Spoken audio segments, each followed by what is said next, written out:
Hi, everybody, and welcome back to What's the Obsession live chat and discussion covering the Kiely Rodni case because Kiely deserves and will have complete justice. We're going to see to it, okay?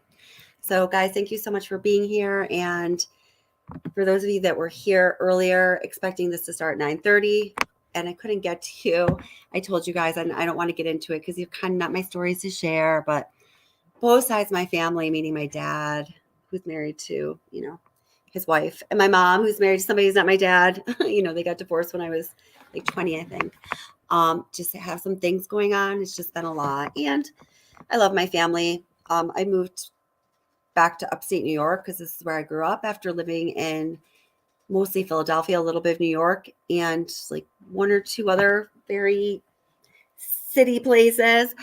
A few years ago because, I knew that I wanted to be there for my family. So like, it's just what's up. But, I usually fulfill all of my professional obligations, my career obligations, my YouTube obligations, sometimes to a fault. I understand. I hear that from my son, hear that from my family. I hear from my friends. So I'm trying to find that balance as we all should. But everything's important to me. But, sometimes things just rise up as being the matter that is clearly going to have to take priority. And that's what happens. I'm sorry about that. So, hi, Jessica. Wonderful you're here. Hi, Esther. Hi, let's see. Miriam Susan. Okay, I just had to read that. Miriam Suzanne. That's my cousin's name. Oh, nice to see you. Welcome to chat. Hi, Jody is cool. Thank you so much for being here. Hi, allegedly. How are you doing? Aw, I'm glad you're here. Thank you guys for being so understanding. You guys are seriously just wonderful people. Hi, Blair Bailey. How are you doing? Welcome. Nice to see you here. Hi, Shot of Poison. I love that. Let's see. Well, I got out a little bit today. I got to go to a sort of, I don't know. I live in a small town where my mom is. They have kind of better stores.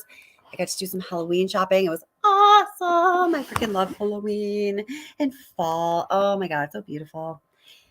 Fall, upstate New York in the fall is the freaking bomb. It's amazing. I remember, I think it was like 2 years ago. It was during COVID. My son got really into Saturday Night Live, and I've always loved Saturday Night Live. So I was like, oh my God, this is so cool. I can bond with my son about Saturday Night Live. I never thought I'd see this day, And excuse me, they did one skit about the apple farms in upstate New York, and it was so hilarious. I laugh hysterically every time I see it because it was just so spot on, and they're shameless. Hi, Capricious TR. Welcome. How are you doing? Hi, Dan86. How's it going? Is my audio okay, by the way? I did get a new microphone, but I don't have it set up yet because I didn't get home till late. Hi, MB Gal. How are you doing? Aw, thank you. You're so sweet. That's such a nice thing to say. Thank you. Hi, Alicia. Hi, Miss Pudding. Welcome. How are you? I love your names, and I love you guys. Utter Nutter, thank you so much for being so wonderful. She's like such a wonderful, committed, just supports the channel and supports all of you guys, moderator. Everybody, I know everybody loves Utter Nutter. Freaking, she's awesome. Hi, Fairy Dust Diaries 101. And I'm going to, hi, Yarn and Mittens. Oh, same to you, sweetheart. I'm so happy you're here. I was just wondering if you were going to be here because of, let's see, it's Saturday. And I always forget the timing. And I know it's that, I don't know. We'll talk. I don't want to say something silly and someone get mad at me for it, but you know what I'm talking about. Hi, Empy. How are you doing? Welcome. Hi, Edward. How's it going? I always love seeing you here. Hi, Panoptic Seeker. I got that first time around this time. And Empy, I think I got that. Hi, Dean. How are you doing? In Dallas. Nice. A lot of people from Texas that come to the chat and discussion on this channel.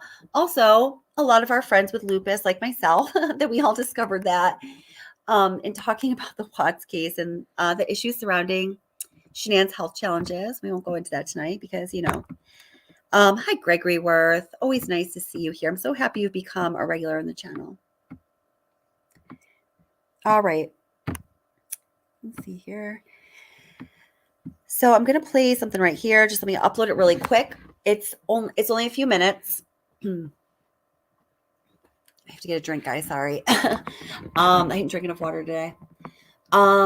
It's just updating you on, you may have already saw this video from my channel or someone else's. I had uploaded kind of two versions of it today. And basically what it was is the follow-up of Megan, the Truckee teen mama, mother of 2 Truckee teens, those Truckee teens and their Truckee Way. Oh, we're going to talk all about it. Freaking Truckee Way. Oh my God. I have so many thoughts. I've been trying to not talk about the Truckee Way, but I can no longer not talk about it. And I'm just going to let it rip. I have a lot to say about that. Yeah. So Megan, who had been on, first she called into Mel back on, I think I was saying it was August 10th, but it might have really been August 9th, guys. I need a drink. Just one second.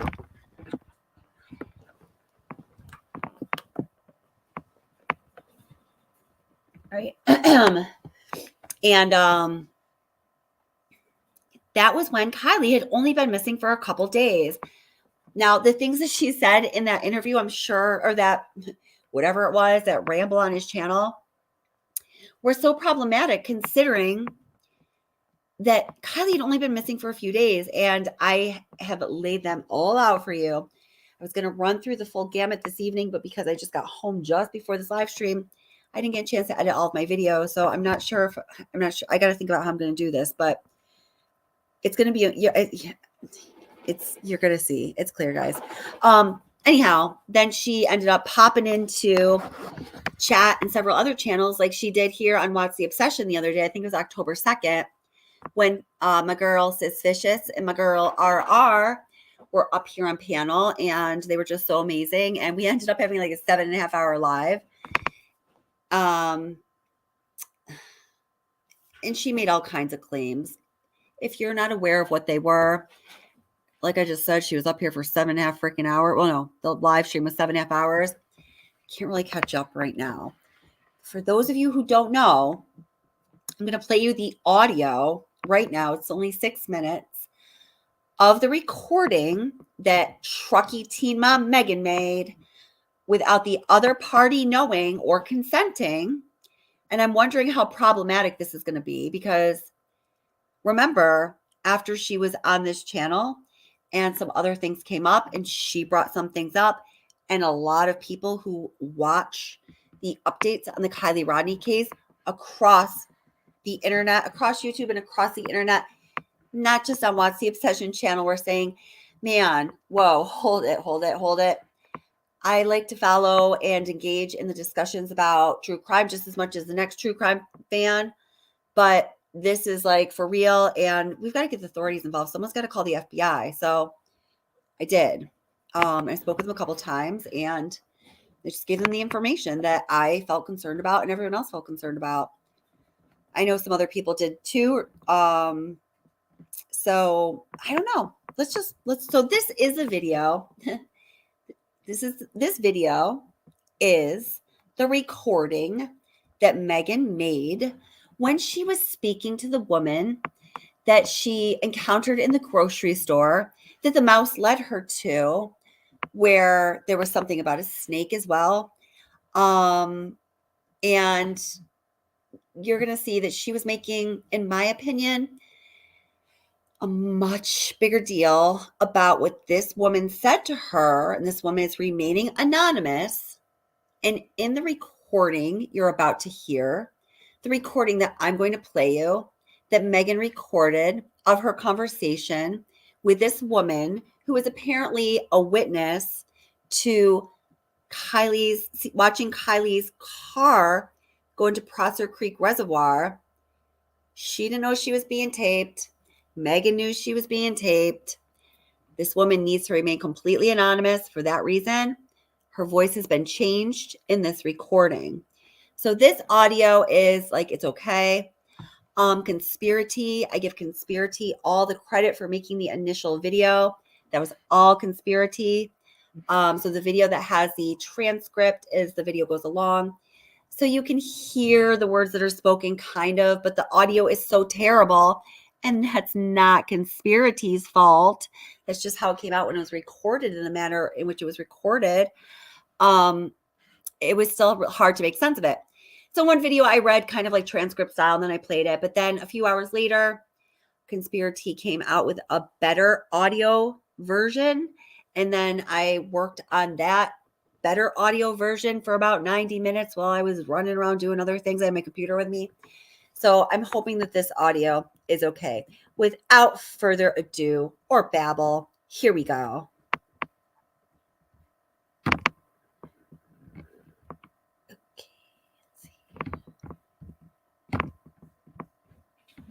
The enhanced audio of Megan Cole. Oops, let me turn this up. Mother. I'm gonna start again. It was volume was way down. Hi guys, so this is the enhanced audio of Megan Cole, the Truckee mother of Truckee teens who knows Sammy Smith for 5 years and has said many times that she's not trying to save her ass, but at least when she first started talking, that's really all that she was trying to do. So again, it was, let me be clear.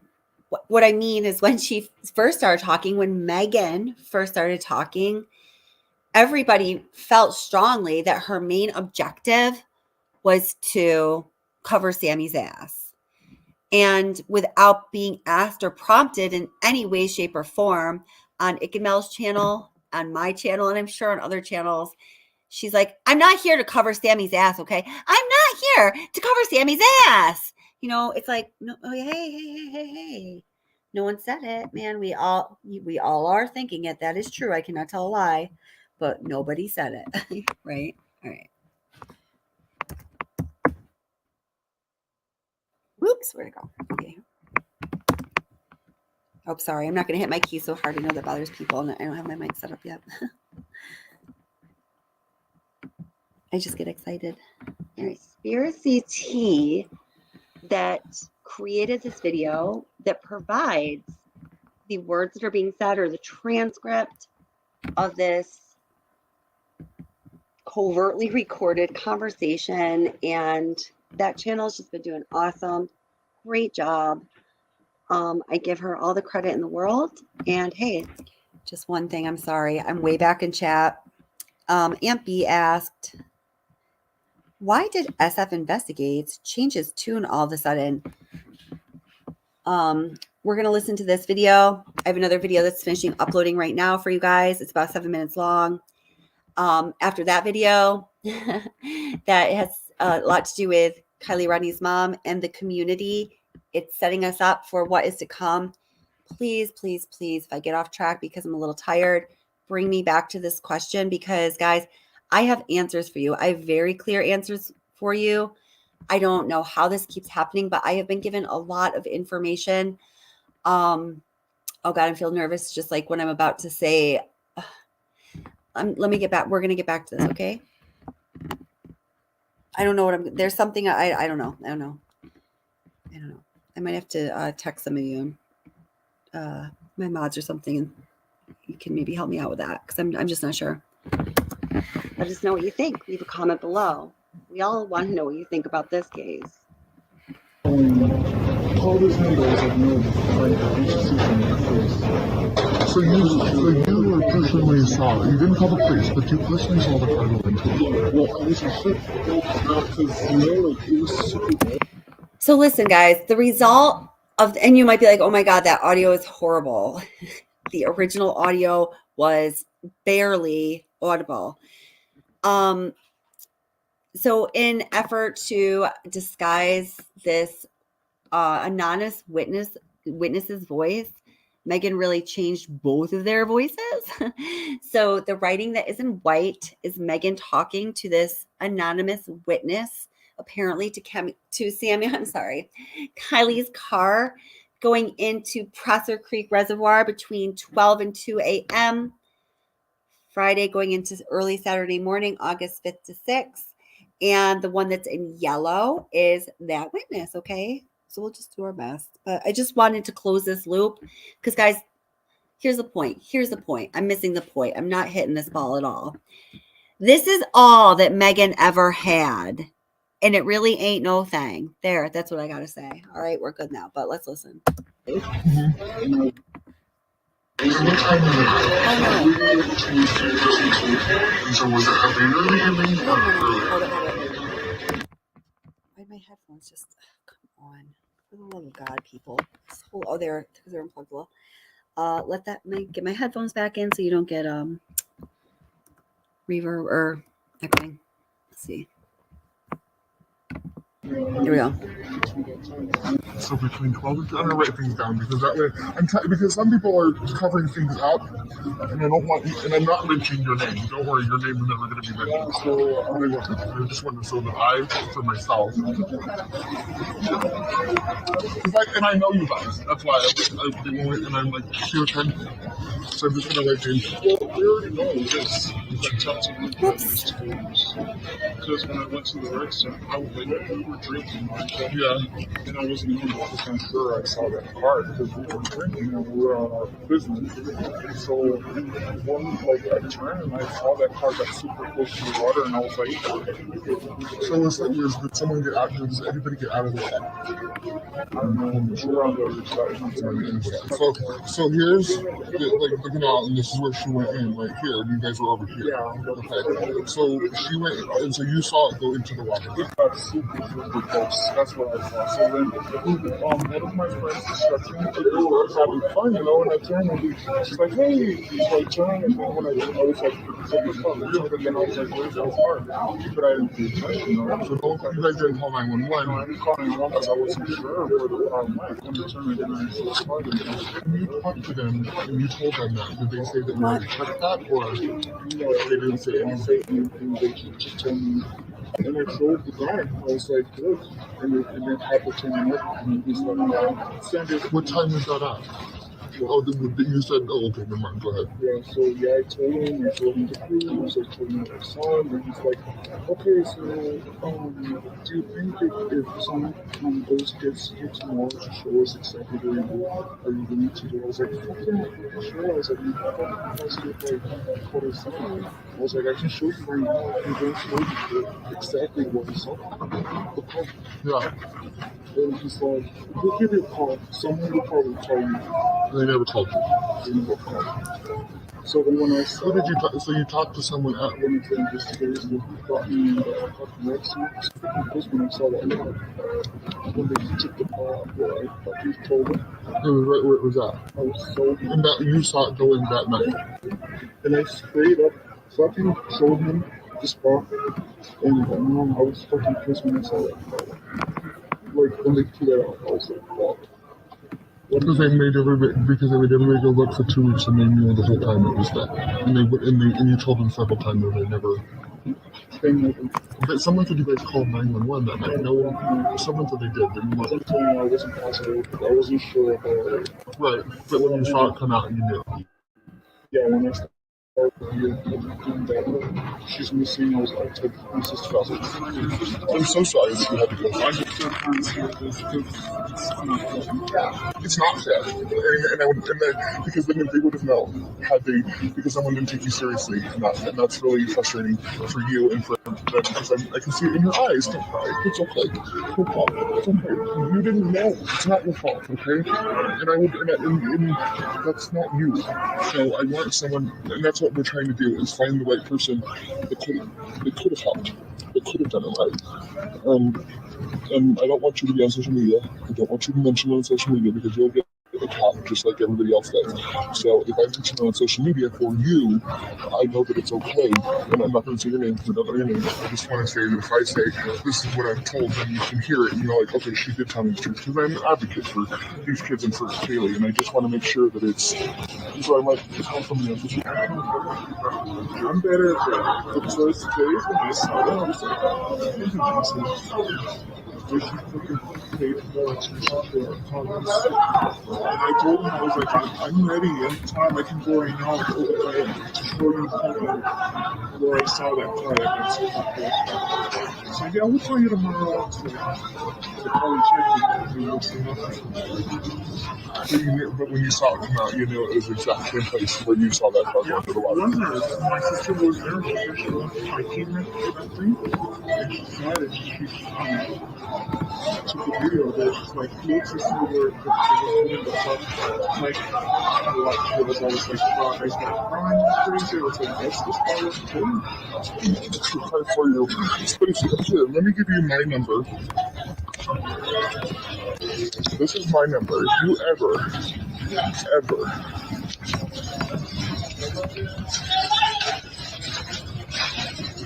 If you ever need any investigation or anything else, you call that number.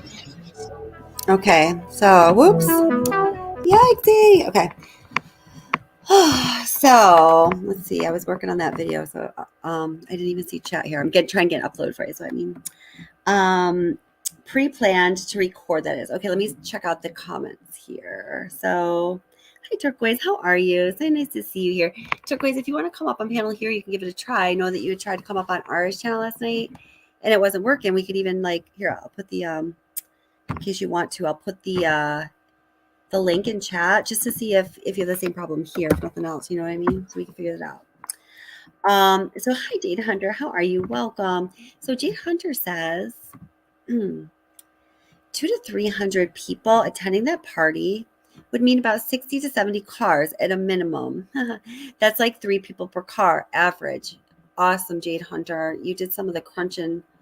I was doing some similar things too, because and I think the reason we feel really compelled to do that, well, first of all, I think it's good scientific method, but is to get as much data. You guys know I love my pie charts and such. Evidence-based, data-driven, everything.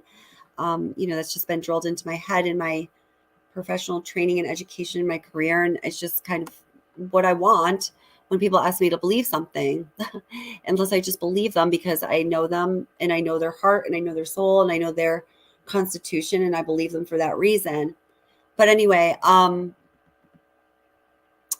yeah, exactly. So I think the reason, that a lot of people want to do that, like what you just did, Jade Hunter, or you can, figure out numbers that allow us to have a more concrete understanding of what that party was really like. Because if you say 300 to 400 people, it's like one thing. But if you say 60 to 70 cars, and then all of a sudden we come out with this footage from a fire camera that shows possibly Kiely Rodni's car going into Prosser Creek Reservoir, and other cars are in the area. You can't really tell how far they are because it's a matter of determining that mathematically to scale. So CCTV is, I talk to her occasionally. I think she does really great work. I actually, oh gosh, Cece, are you here? She did some work with, oh, hi, allegedly. Just one second. I'll be right there, sweetheart.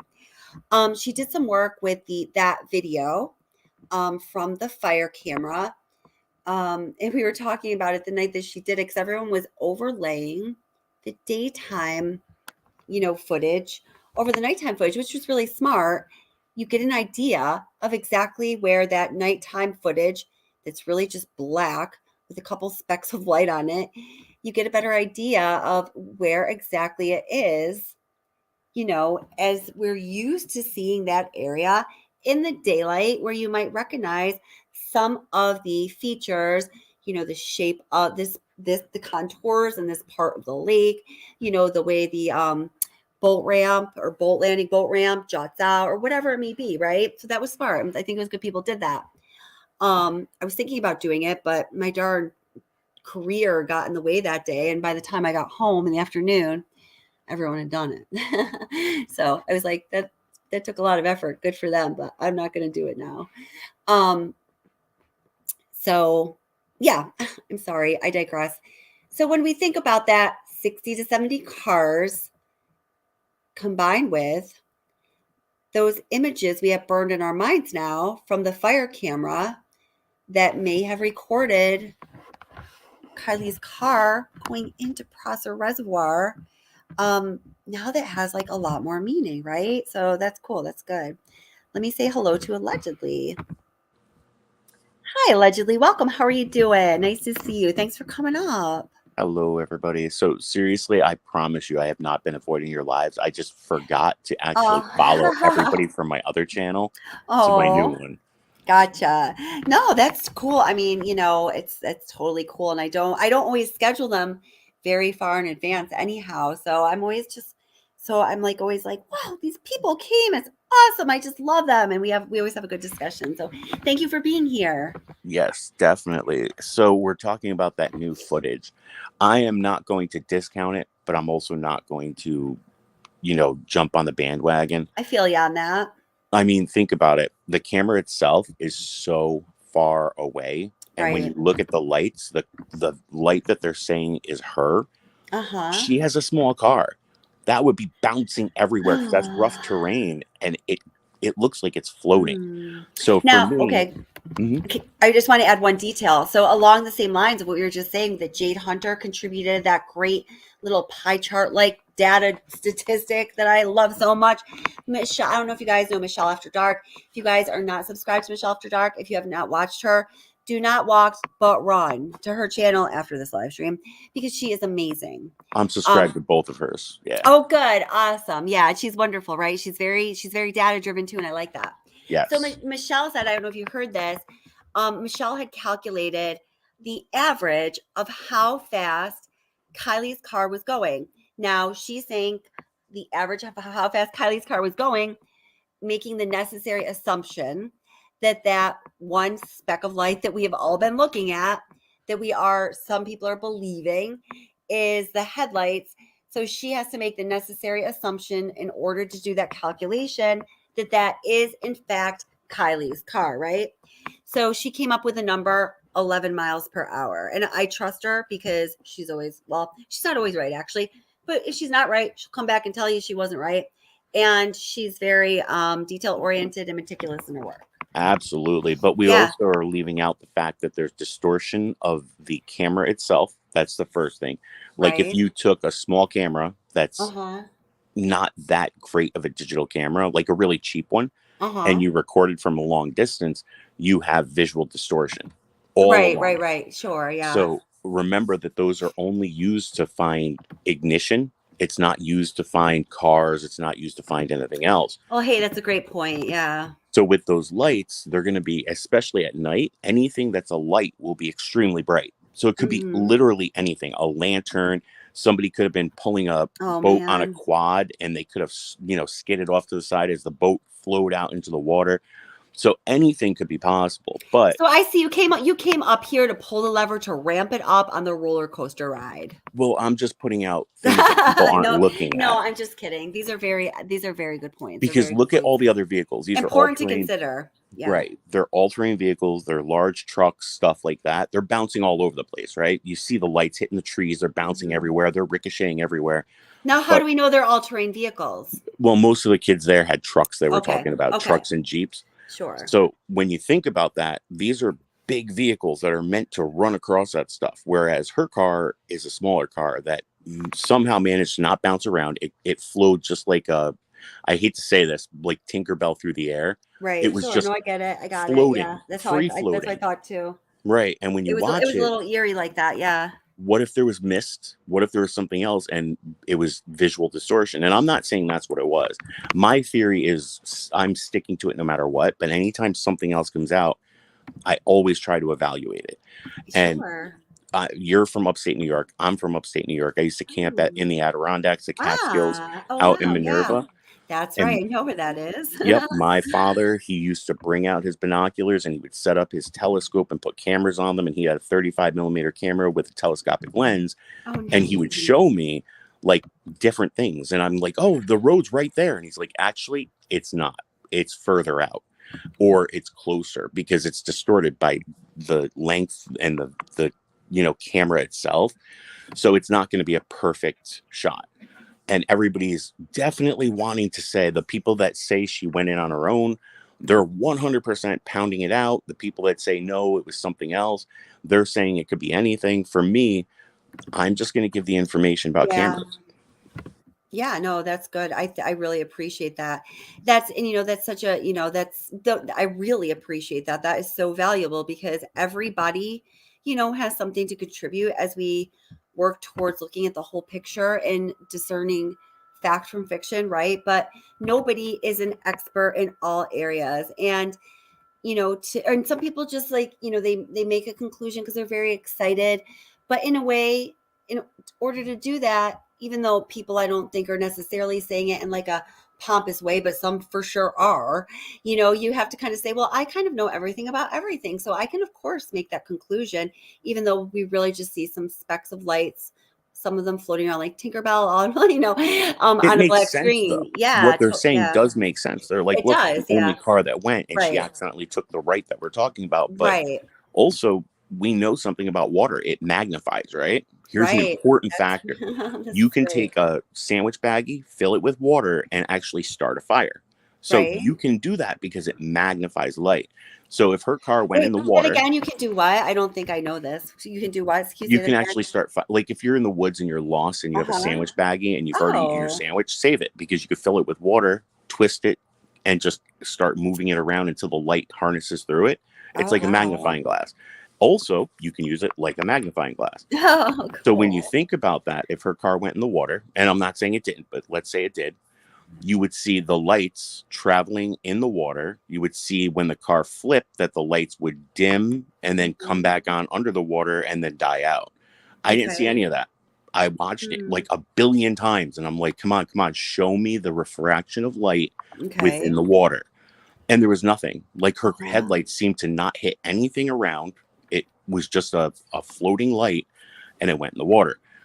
For me, it could have been a road that was along that the forest side going Right. around the lake, and it was just Yeah. the distortion of light where you saw it.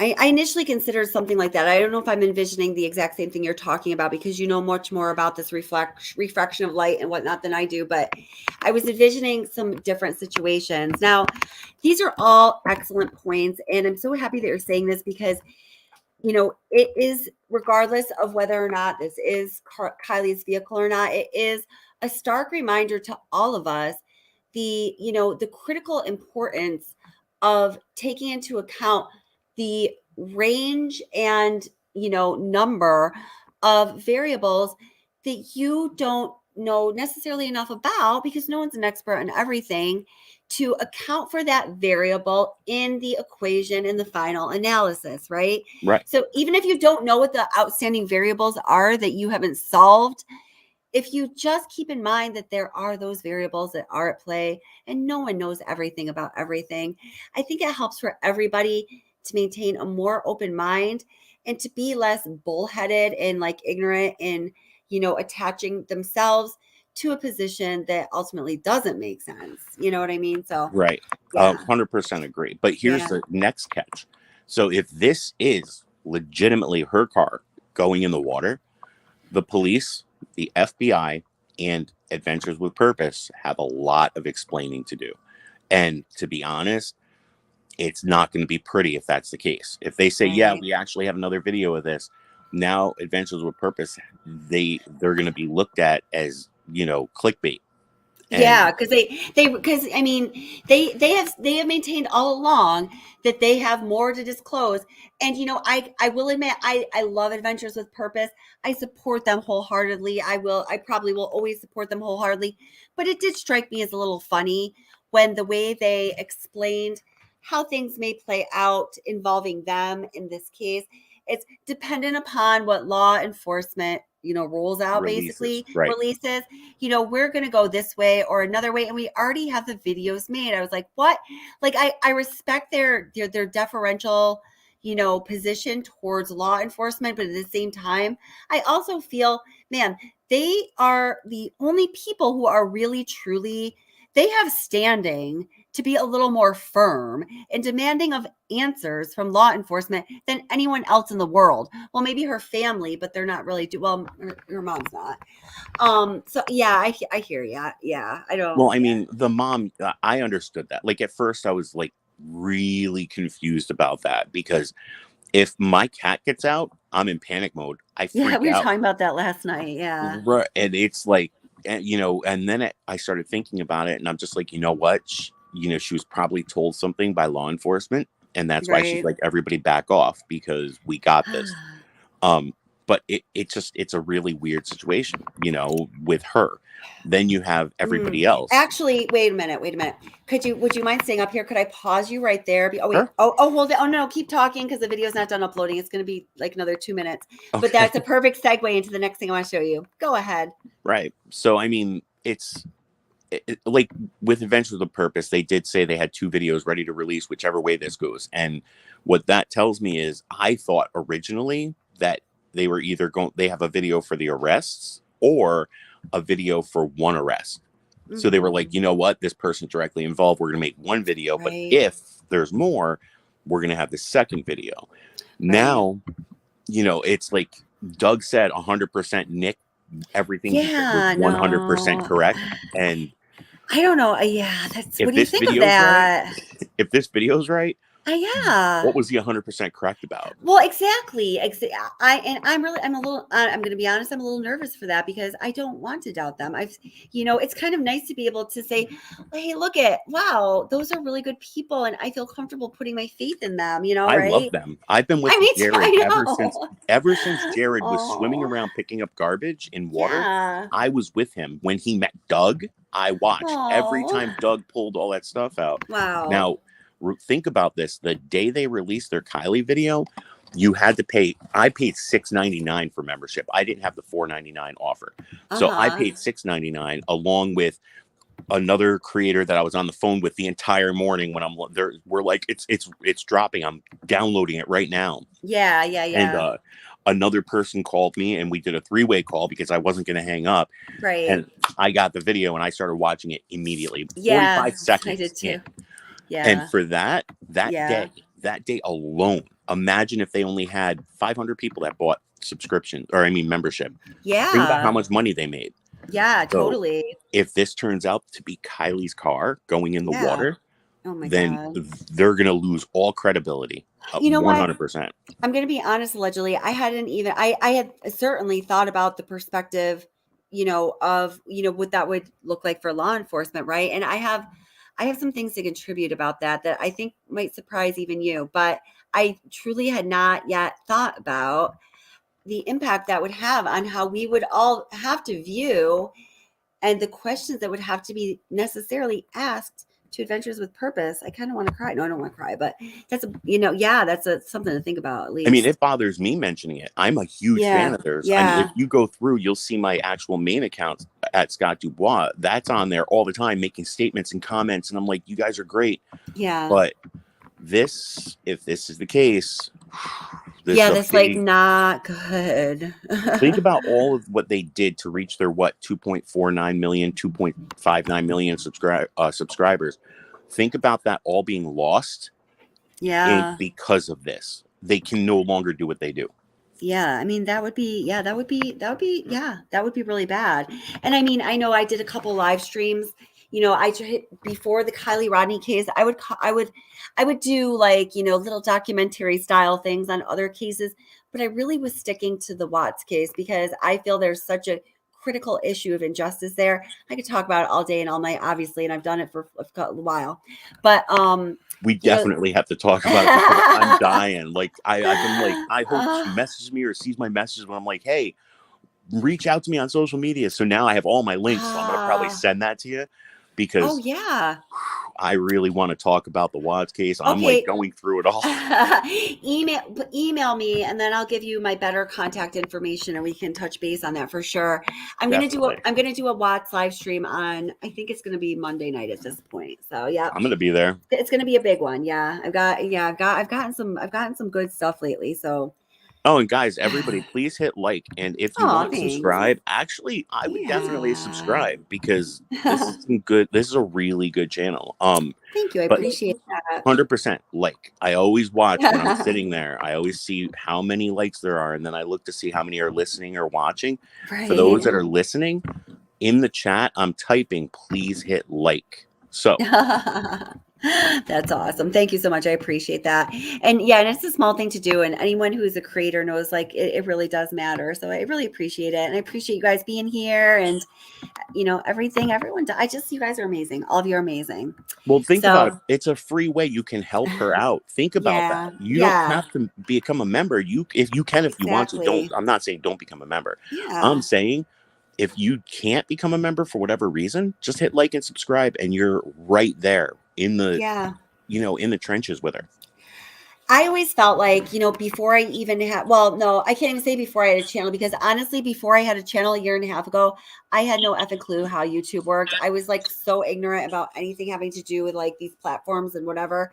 But, since I started watching videos on YouTube, understanding that, oh, these are videos on YouTube. They aren't just like, I'll get the link in Reddit or Facebook and I'll be like, oh, these connect to some magical place, Shangri-La. But yeah. Well, I'm not. So there's I something. always think of it. I always just think of it as being my entry fee to watching the content someone else put their Oh, time and yeah. effort into creating. Anyway, It's that's all I was free gonna say. entrance fee. I mean, come on. Exactly. So I Yeah. see in the chat, everybody's like, why would we hold them responsible? We're not holding Adventures with Purpose responsible for Kiely not being found. No. We're holding them responsible for, it's basically, when you think about what's being done, it would be clickbaiting. So one, this is how we found her, which is perfect. Then that's fine, 100%. I paid the money. I'm totally good with it. But when you think about what they're saying, oh, we have 2 videos prepared, which way this goes. Well, if they were going to say an accident, then why did they put this ambiance of, eeriness? Somebody was involved. The police are looking into the people on the video. Her car was there. Yeah. And then 100% to Nick, and then putting up other videos that made you click. So it's not a factor that we're blaming them for anything else, except for making this whole thing. Because if it wasn't for Adventures with Purpose, I probably would have changed my viewpoint on what occurred. But since they said this looks suspicious, this doesn't seem right, we found this and this, and they told us to leave, I started to say my theory might be 100% correct. Yeah. I would have faltered and said, hey, because they see this all the time, if it was an accident, say it's an accident. Right. But I'm with you on that. They've been very influential in the way that I've developed my opinion. Yes. Yeah. So it's not that we're bashing them, but if this is Kiely's car going in, well, everything else, Nick, the story behind it, them saying they have another video ready to launch and drop, going on all of these lives saying how eerie and creepy and suspicious it all is, that is not good. If you felt even 20% that it could be an accident, you stop talking about it. Right.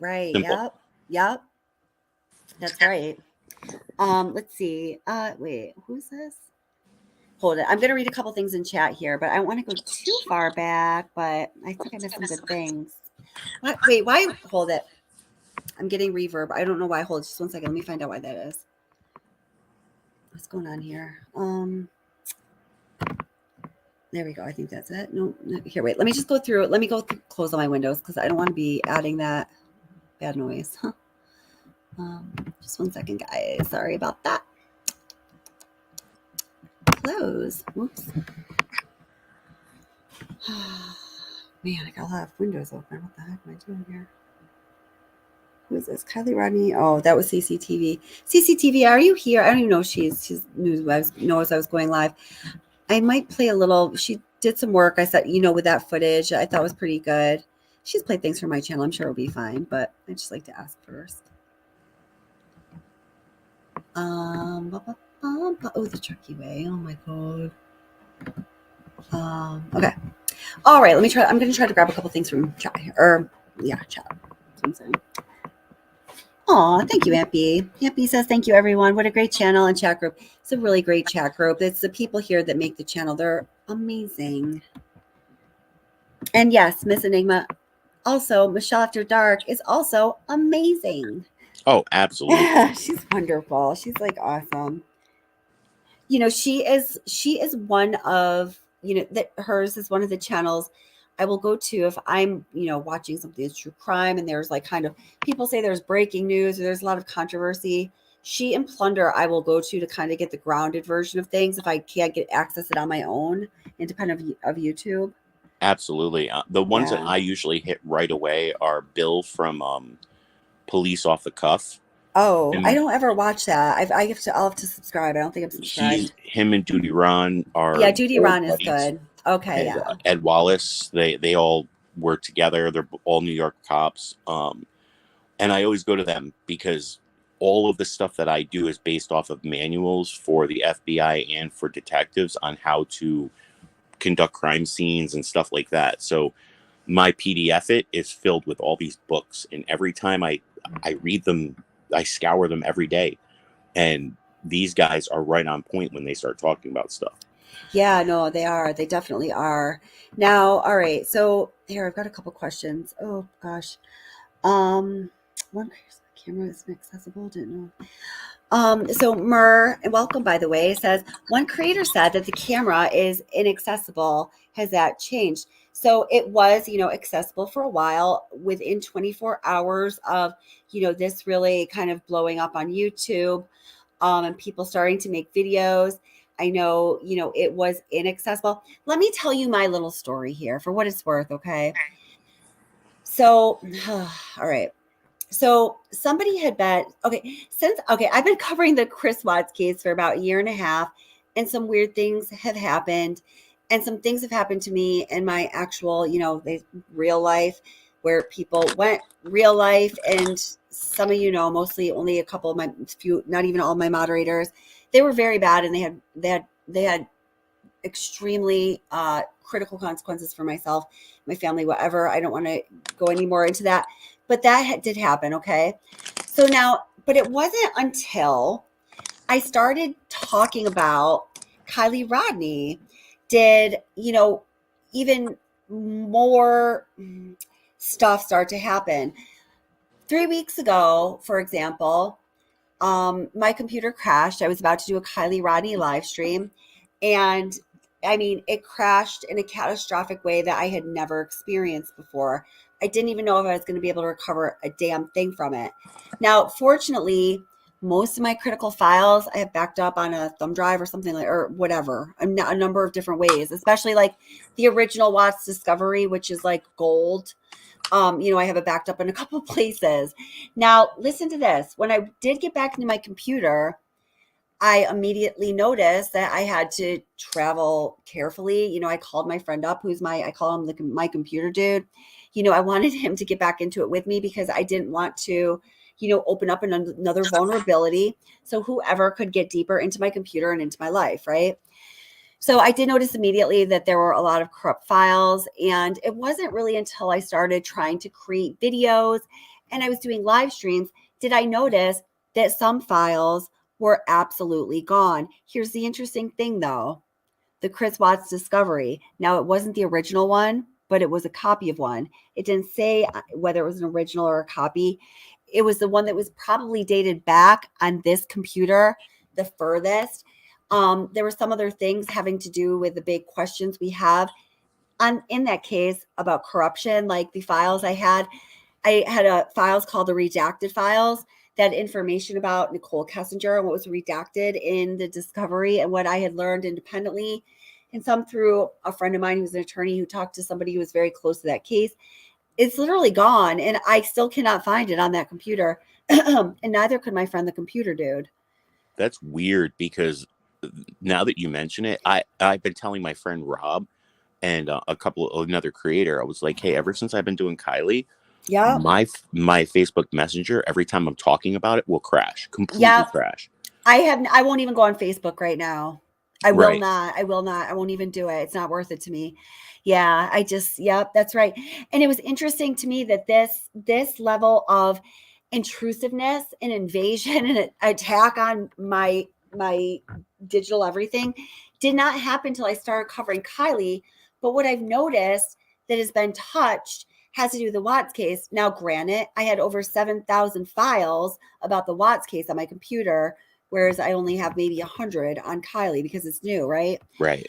So there's, consider that when you're looking at the numbers. But all right. So, okay. So my computer that had all my Watts, everything for every case since I lived in Philly, like I just collected it, never thought of a channel or anything. I just wanted to have the info, all the videos and everything. Right. That one, when I think it was not Alexis Sharkey, but Gabby Petito, my old computer 100% crashed, died, and all files were like destroyed. And I brought it to a friend of mine who does a lot of gaming, and he's a big computer expert.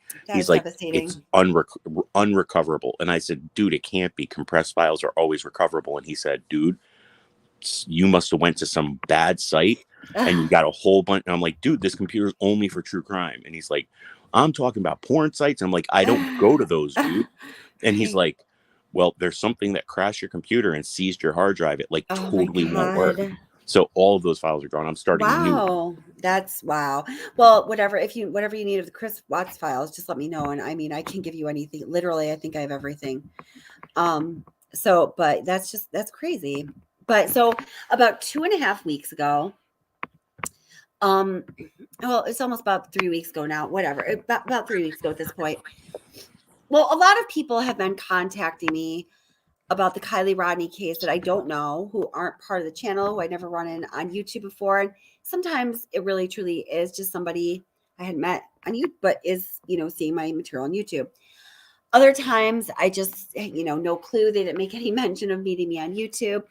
There was a lot of them. It was so weird. Why do I keep getting echoing? Do you have, okay. So I just couldn't figure out what the heck was going on. So among those people was this one guy. I was trying to not say if it was a male or female, but it doesn't really matter. When I was talking about the other night, this one guy started contacting me about 3 weeks ago. He was very persistent. He initially said that he was a relative. He was very in my opinion, he was very real about what he was saying. It's like, I'm not saying I'm like a close relative of Kiely's, like her uncle or something, but he was saying that he is a relative of the family. And he was explaining a number of things. And I just started to like ask him questions. I was just like, what's the harm in hearing what he's going to say, right? So, oops, just 1 second. Is that the one I want to get? I don't know. Okay. I'm trying to get this video on my computer now. Wait, just 1 second. I'm a really, really bad multitasker. I apologize. I just have to read the titles. Let's see. I don't even know what I called it. Anyway, so I'm going to have to multitask. Okay. So he was just telling me one of the things that, I found to be extremely credible that he had told me was that he felt that he was concerned about the family's reaction to everything, the way, particularly the mom. And he explained, it's not like I'm on the other side of the family and I have something against her. It's not that at all. It's not that way at all. Like, totally not. I'm just saying this out of a place of concern. This person was talking from what I felt was a perspective that maybe I would talk from, or a lot of people that I talk to on the channel would talk from in a certain way. Just like, I kind of think she's missing something. I sort of am afraid that she's getting manipulated by someone. He felt that there was something sinister involved, and he felt very concerned for the family, that it was going to, first of all, tear apart the family. And then eventually it was someday whoever was believing that, it's just all good, peace, love, and whatever, it's going to come back to bite them in the butt in a very painful way, right? Right. I'm being very long-winded about this. So eventually he's still, he's communicating with me, he's trying to send me all this information. I realized when I was telling people in the live chat recently that my ex-boyfriend and I used to go out west every 2 years to go snowboarding and ski boarding. And we went to Tahoe 3 times and, a bunch of other places. I just mentioned Tahoe, relevant to this case. I then realized that the place where we stayed each of those 3 times was, a friend of his he and his wife became friends of mine, of course. And I really liked them. I did not like all of my ex's friends, but I really like these people. Really got along with them, stayed in touch with both of them, mostly the wife, even after we broke up, whatever. So he's in Tahoe. I remember how close Truckee is to Tahoe. When I was in Tahoe, I didn't spend time in Truckee, but I was aware of where it was. I was there 3 times. You get to become familiar with the layout and the surroundings, right? Right. So I got in contact with him, told him what's going on, gave him the information he had. I said, you might think this is just totally crazy. He's like, no, man, it's cool. He's like, you can connect with people outside of, oh my God, I just almost said my town. Outside of where you live, right? And because he always picks on it because it's a small town. So he got back to me. He's like, totally 100% legitimate. Everything that he's told you. He's like, I can verify. I promise you, if I couldn't verify it, I would tell you I couldn't verify it. I'm like, well, no shit. That's why I'm asking you. So thank you very much. Right. So now I really started to listen to him.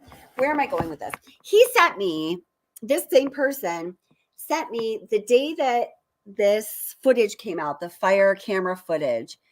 He sent me a video. Now he sent me an email and there was an attachment and it was about 12 minutes of the fire camera video. I was like trying to look at it really quickly before I had to start, getting ready and focusing on like my career work. I was like, oh man, is this something I have to get out there? I didn't even think to check YouTube that, other people may start buzzing about it. I didn't think about checking it all day.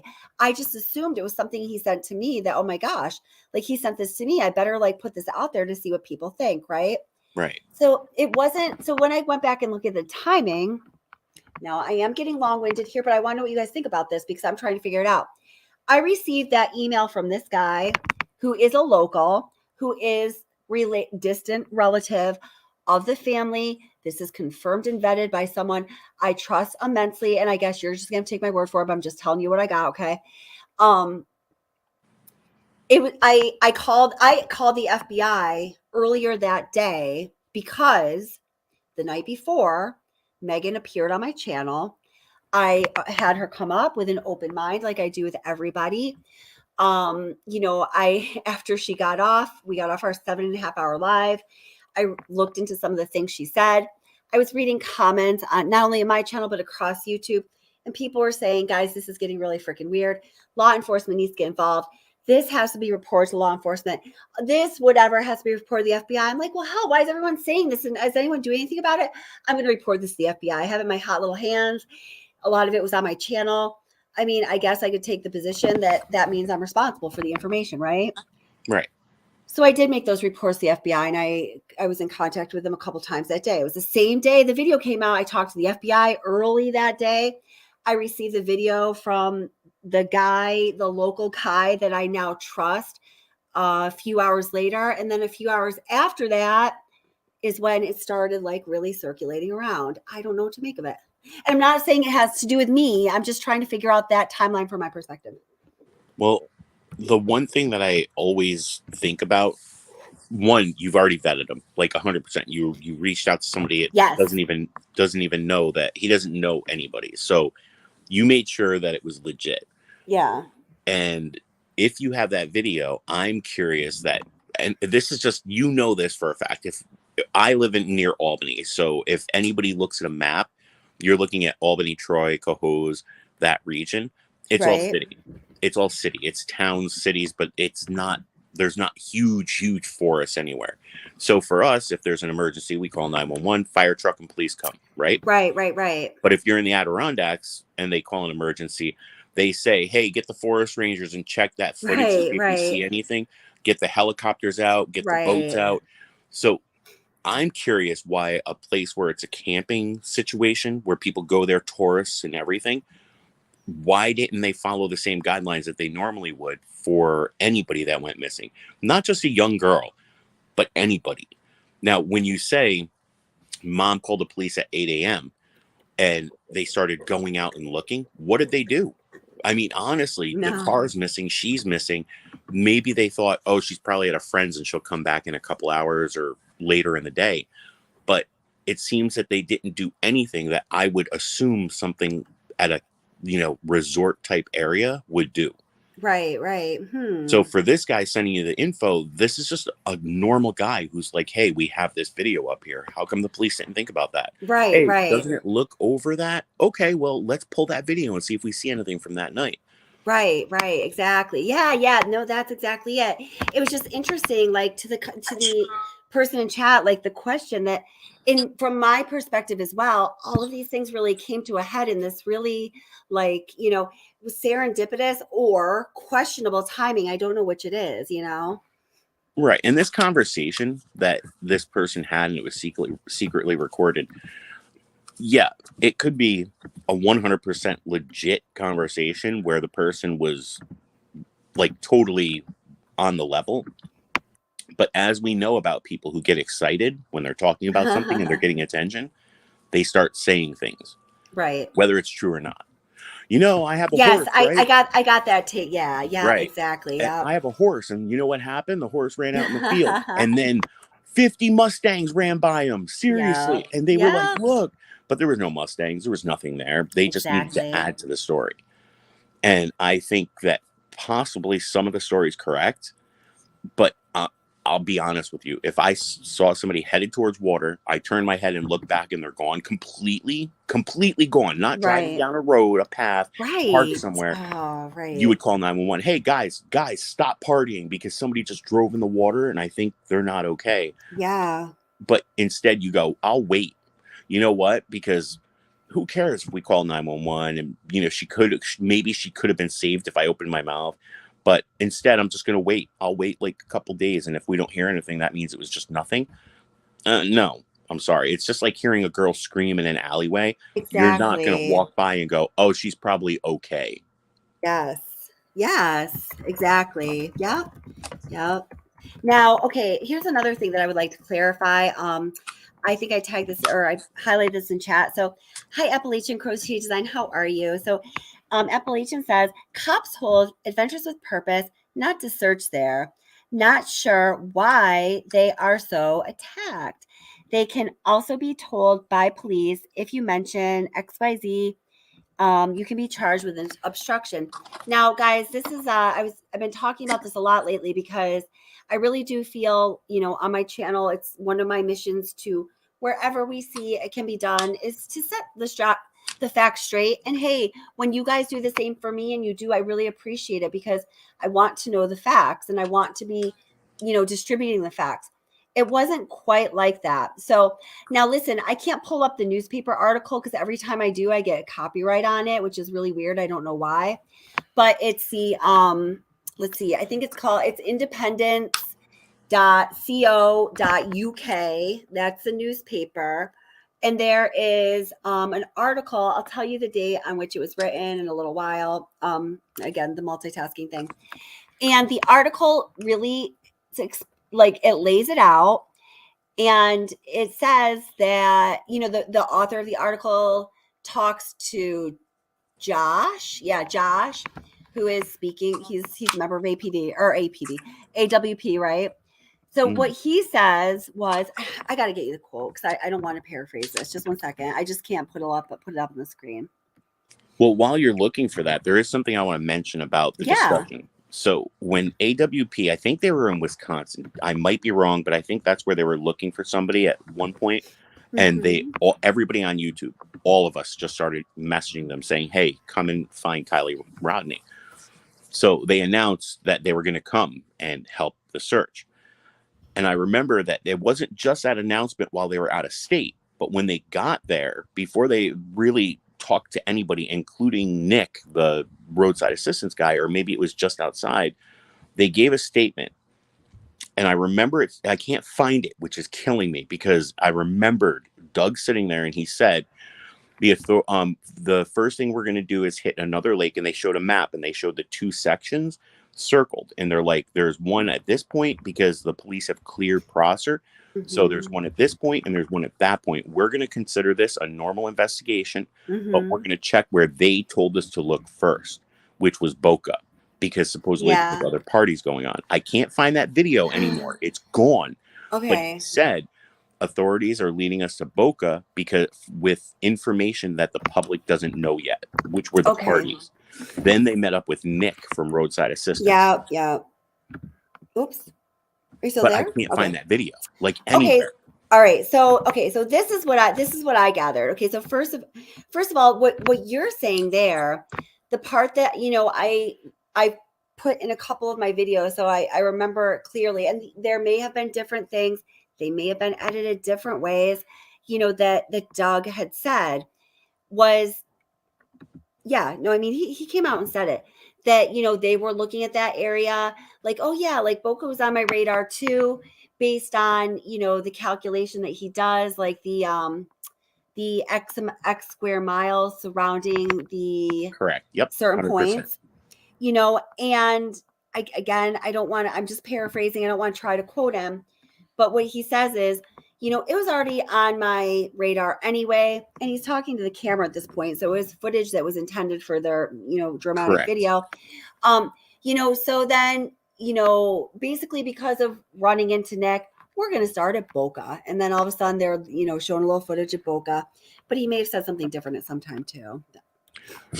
Well, I just remember that video because I watched it. It came out before they did their search, and I remembered because Okay. somebody sent me the link. And when I went back looking, when conversations start rolling, it scrolls so far back you can't find it.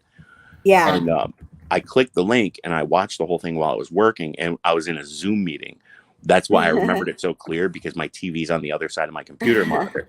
So I just muted myself and watched it and listened to it. Brilliant. And he said the police are directing us to Boca first because there were parties there that she, supposedly went to, but there's other information that public doesn't know about, or something along those lines. Okay, got ya. Okay. And now I can't find that video anywhere because I want to have that. And it's just irritating, because why would the police say go far away first, because we already checked the area? That's so weird. Yeah, I'll help you look for that, because I'd like to see that too. That's really bizarre, right? But also remember, they said this after she was found, this isn't our forte, to be honest. We aren't professionals at this.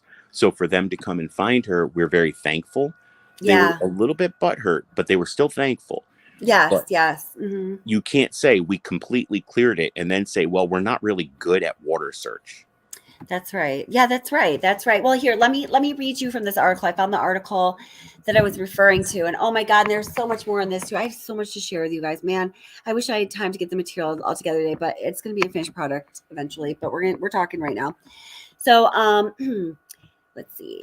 California authorities have dismissed criticism of their search for Kiely Rodni after a body believed to be that of the missing teen was found by an amateur diving team during a press conference to address the breakthrough. Quote, 15 deep and only 55 feet offshore, end quote, in Prosser Creek Reservoir in Truckee. Investigators said, quote, it takes a level of experience, end quote, to find something in a vast body of water.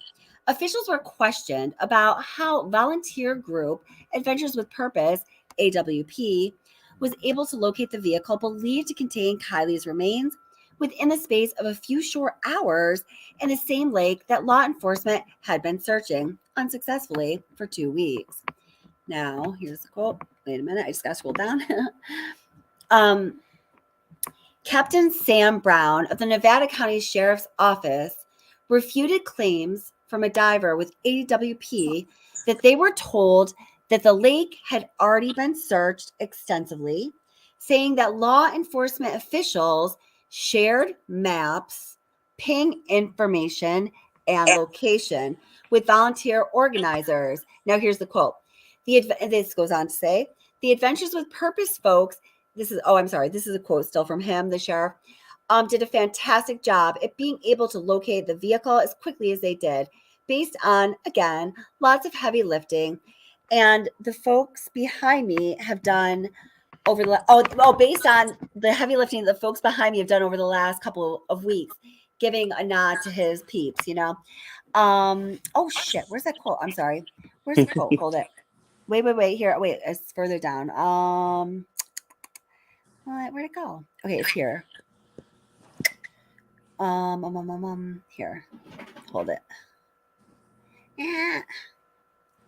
I know it's in this article. I've seen it several times. Oh, wait, hold it. The agency's highlight, skimming. Dude. Oh, wait, here it is. No, where'd it go? Why are things moving around?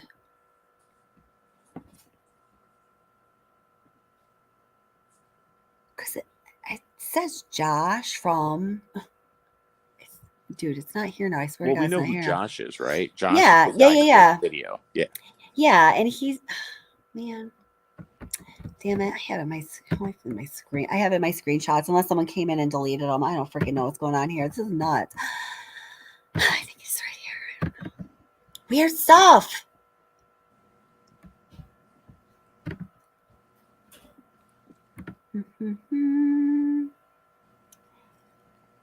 This is killing me, man. Where is that? So, what Josh says is that, now I'm paraphrasing exactly what I didn't want to do, but I've got to do it. It's so weird. But so Josh says in this article, he's quoted as saying, well, the law enforcement told us that they had searched the area, but, you know, essentially our philosophy is if we don't search it ourselves using our method, it hasn't been searched. But the way he says it, you know, it really, you know, delineates the, you know, the, oh yeah, law enforcement told them to not search it versus what Josh said. I don't know. I was talking about this with some people the other night. In a way, it's sort of a subtle difference, but in another way, it makes all the difference, right?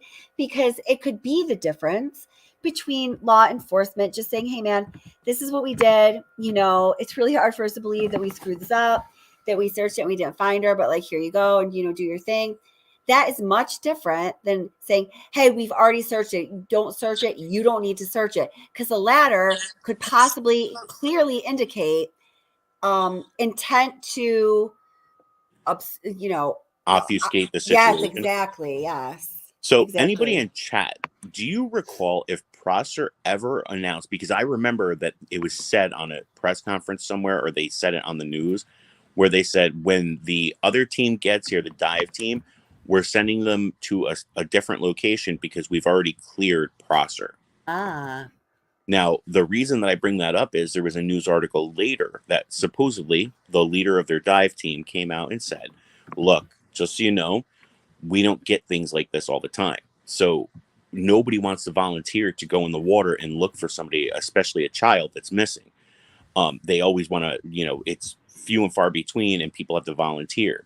So we had 1 or 2 volunteers that went out, and this is just what was quoted in the news article. We had 1 or 2 volunteers go out and they did their basic search, which is going in the water and, you know, looking around. Supposedly they use, you know, side sonar, which is basically exactly what AWP uses. Yeah. And they miss, which is understandable because a newer car, it's harder to see. But truthfully, you see, if you watch any of their videos and they start pulling cars up, there's always liquid coming out, antifreeze, oil. When a car goes down, there's always oil that comes to the surface. But it was also raining that morning, from what I understand, or drizzling. So unfortunately, they might have just had really bad situations stopping them from doing a proper search. Possible. And hi, Green Eyes. I see you in here. Hi, Green Eyes. How are you, sweetheart? We love Green Eyes. That's so funny. I always say hi. It's just, unfortunately, chat, most of the time I can't see personally what you're saying, but also I can't comment. So I apologize if anybody is yelling at me and, you know, that's right. I normally have my eyes on chat, but because I didn't get to do all the prep work I wanted to today, because I was been so excited to put this together for everyone, because there's a lot of big deals. You know, I'm trying to catch up on that right now. So normally, I remember your first live. I was on panel and you're like, anybody knows this case? And I'm like, I do. Yeah. I know. I remember that. And people like really appreciated you. And like, you definitely set me straight on some things. And I appreciate it, because I was just like, wow, I'm not in Wattsland anymore. Toto, like, what's up? You know? DC Primetime, the channel that I have right now is the one that I'm in chat with. I created that like August 24th. I asked everybody permission today in the Debbie Collier groups. There's about 9,700 people in there. If I could post my links so I can get 100 subscribers. Yeah, I just want to change my URL. I mean, I don't really just subscribe, please. Just get me 100. That's all I need. Because you have to have 30 days active, a profile picture up, which I have both of those, and 100 subscribers. So that's all I'm looking for. Sweetie, honey, how many subscribers do you have now? 25. I haven't preached my channel anywhere, even though everybody asks all the time to drop my link. I just don't. Well, you'll have 100 by Tuesday, I promise. But yeah, I already have my first video. I will get you. I'm gonna. I'm gonna start to push it as soon as we get off of this. You'll be good. It's fine. People like to, you know, people like our little community, and they're not just myself, but like the moderators, the other people who are regulars here, they always take our recommendations seriously, as I take their recommendations seriously. So you're in the right spot. You're good. And I mean, I know other people, and you know, your work speaks for itself. Before it ends, I could jump out of the StreamYard for a minute just to grab it. So I'll do that, and then I'll come right back in. Okay, cool. Perfect. Now, this was a long time ago. I did research this. I just want to address this. Hi, Downtown Wonder. How are you, honey? Welcome. Downtown Wonder says, I think the family has an option to keep the autopsy sealed as Kiely Rodni is underage. Yes, they do have that option. This is this law or rule or regulation will change from state to state. It's a state matter. And sometimes the family will have the option to decide. Sometimes no one will. It's just going to be released, period. Other times it will be the medical examiner's office or,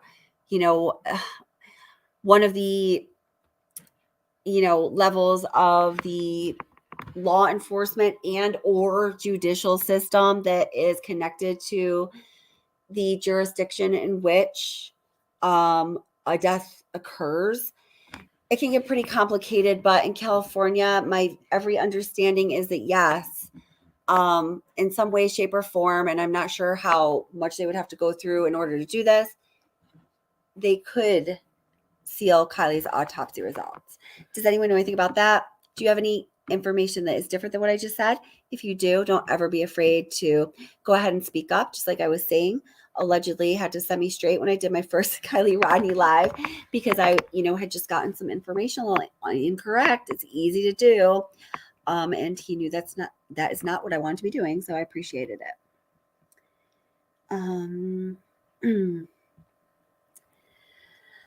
Oh man, that's hard stuff. Let's see here. Hi DC, how are you, sweetheart?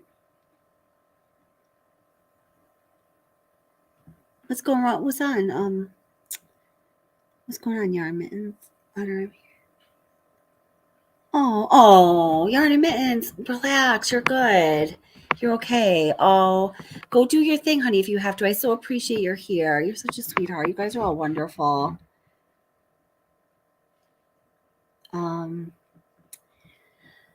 Let's see.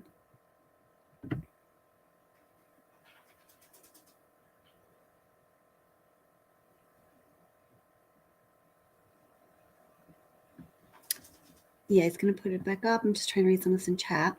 All right, now listen. I want to talk a little bit about... You're so funny. Allegedly, so see that URL, it's yucky. It makes me feel like a YouTube inmate. I know, like a phone number. I didn't see the post. I want to make sure you got it up there. So funny. Where's Megan? Megan is not allowed, Megan says that she's currently not allowed to talk on YouTube according to her family because it's just mess, mess. Yes, Pippi Longstocking, I put in a request as well for the results. But if the autopsy results are sealed, if they are legally sealed until a certain date in the future, there, ain't no FOIA request that's going to break that seal. That's just like how it, that's always been my experience with true crime. But that's a really good point. And anybody can put in, guys, this is a really good point. For the Freedom of Information Act request, anybody can put in a request citing the Freedom of Information Act. And the more people that request certain information, I think in a lot of cases, it's more likely that information is going to eventually be released. So if you're feeling like you want to do your part to ensure justice for Kiely or, whoever is close to your heart, go for it. It's your right. If you're, I was going to say in the United States, but I think I don't know. I don't know. Can people out who are not U.S. citizens request? Yeah, of course they can. Because never mind. Just had to think it out. So Diana says, SF Investigates put out the video. He said he had it for 10 days before releasing it to see what we would say. Per Twitter.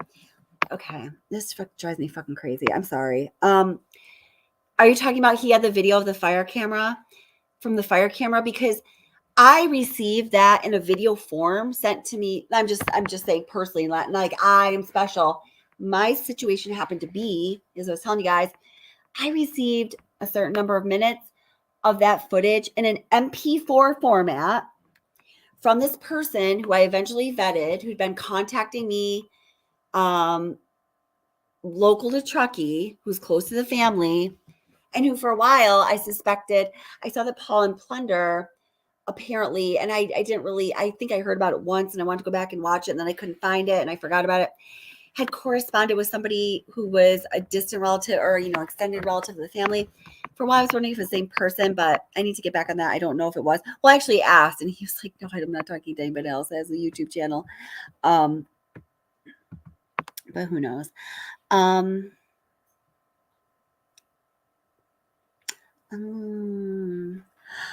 Gregory, thank you so much. Gregory just said that he did send me an email regarding the Fire Tower camera website being fake and content creators' computer crashed.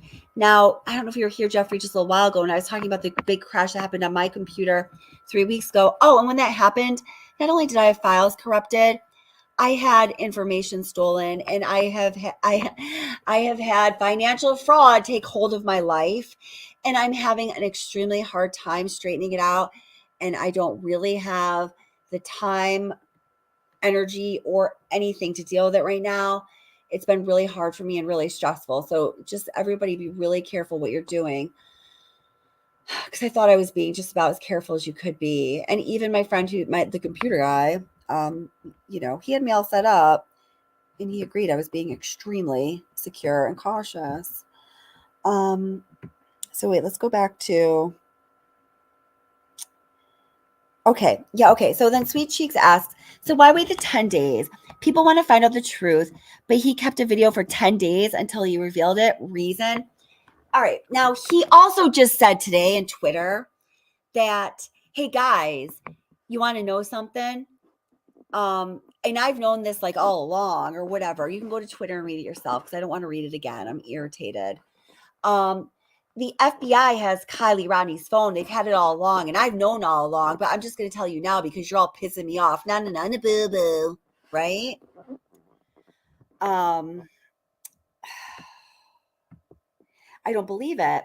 So, the person that had sent me some of the footage that's apparently that video from the fire camera of maybe Kiely's car going into the Prosser Creek Reservoir, he sent it to me in MP4 format, and I received it several hours before that I know of. It was circulated out around YouTube. And anyway, not just since somebody made a video, but since it was dispensed out into YouTube land or any.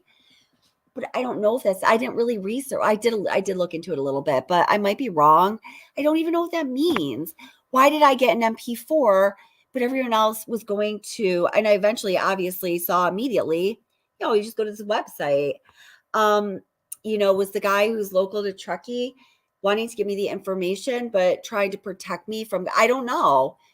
I don't know. And again, it was, later that same day when I did contact the FBI about some things that are being discussed that are of great concern to myself, but more so I took the cue from a lot of you and decided that if I'm going to have the responsibility of having a channel that is facilitating these conversations, I need to take responsibility when my moderators, subscribers, viewers, members are feeling uncomfortable about things that are being discussed that aren't, looping in law enforcement. I have no problem doing that. Whatever we're doing here is always on the up and up with the highest intention of embodying truth and seeking justice. That's what's up with What's the Obsession. But we all know that there are some people out there that that's not their goal. That's not what they are up to. We know that. So I'm glad. I feel good about contacting the FBI on that. And I didn't even think about contacting local authorities first.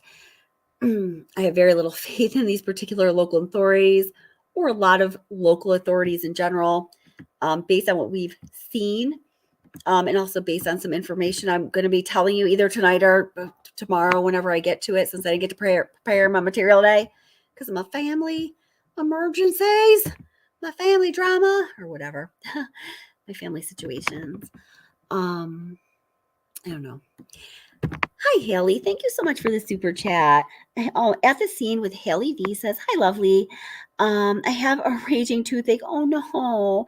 So I'll be sitting back and listening to this morning. Sending you all love and hugs from London. Oh, well, I hope your tooth feels better. Poor thing. So behind the scenes with Haley V, she's wonderful. I love Haley. She has a channel too. Definitely go check it out.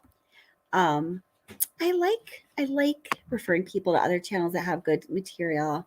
I think it's a great thing. We should all be successful. It's good. Oh, thanks. And then Gerald just said, this channel is awesome. Much admiration and respect. Thank you so much. That means so much to me. I really appreciate it. Hi, Midge. How are you? Welcome. Now, while I'm still deciding what I wanted to tell you this, or if anything, say this evening about some of the things I'm nervous about talking about, especially since we were just talking about the computer crashing and let me bring something into the stream. Oh, thank you, honey bun. That means a lot to me too. Thank you. I really appreciate that. Thank you. Thank you very much. Yeah, contacting the FBI, I did think about it. I had a conversation with myself, like, is this going to open up a can of worms? I'm like, well, what can of worms would it open up to? I don't do anything the FBI would be interested in. I'm like, wait a minute. The FBI is interested in everything. I don't know, but it just felt like there wasn't a choice. Like, I was concerned. You were all concerned. I have signed myself up for a heightened level of responsibility. So by having this channel, so that's just like, that was that. That's the end. Hi, little Kim. How are you? Welcome, little Kim 65. Welcome. How are you doing?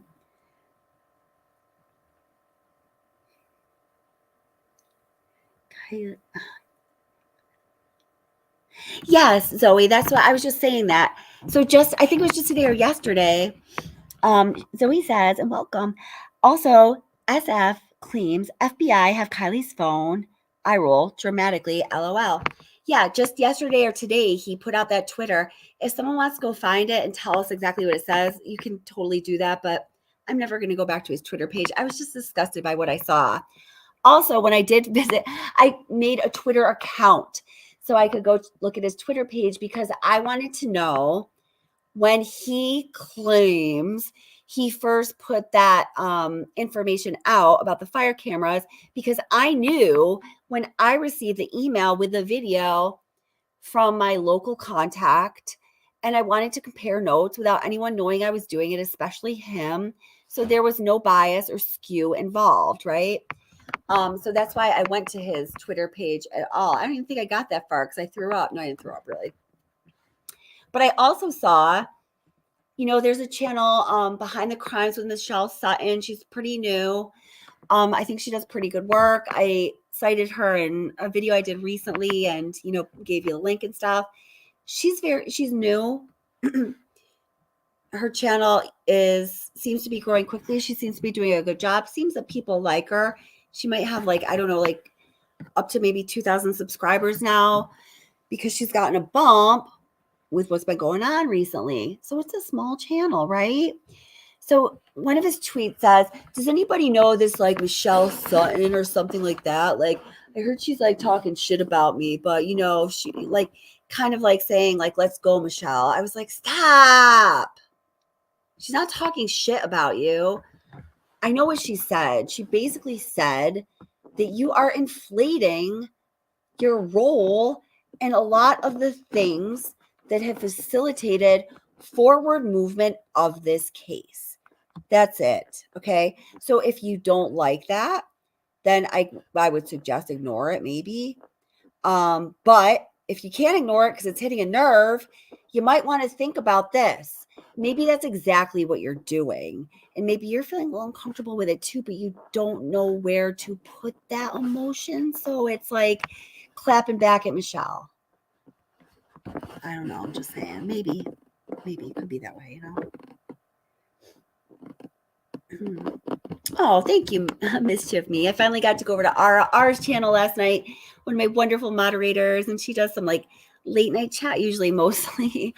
Sometimes she'll do late after live parties from here. And I finally got to go over there and actually talk on panel for the first time, because usually a lot she goes on after we've been on a live for a while. And I've got to go to bed. I've already been talking for so long.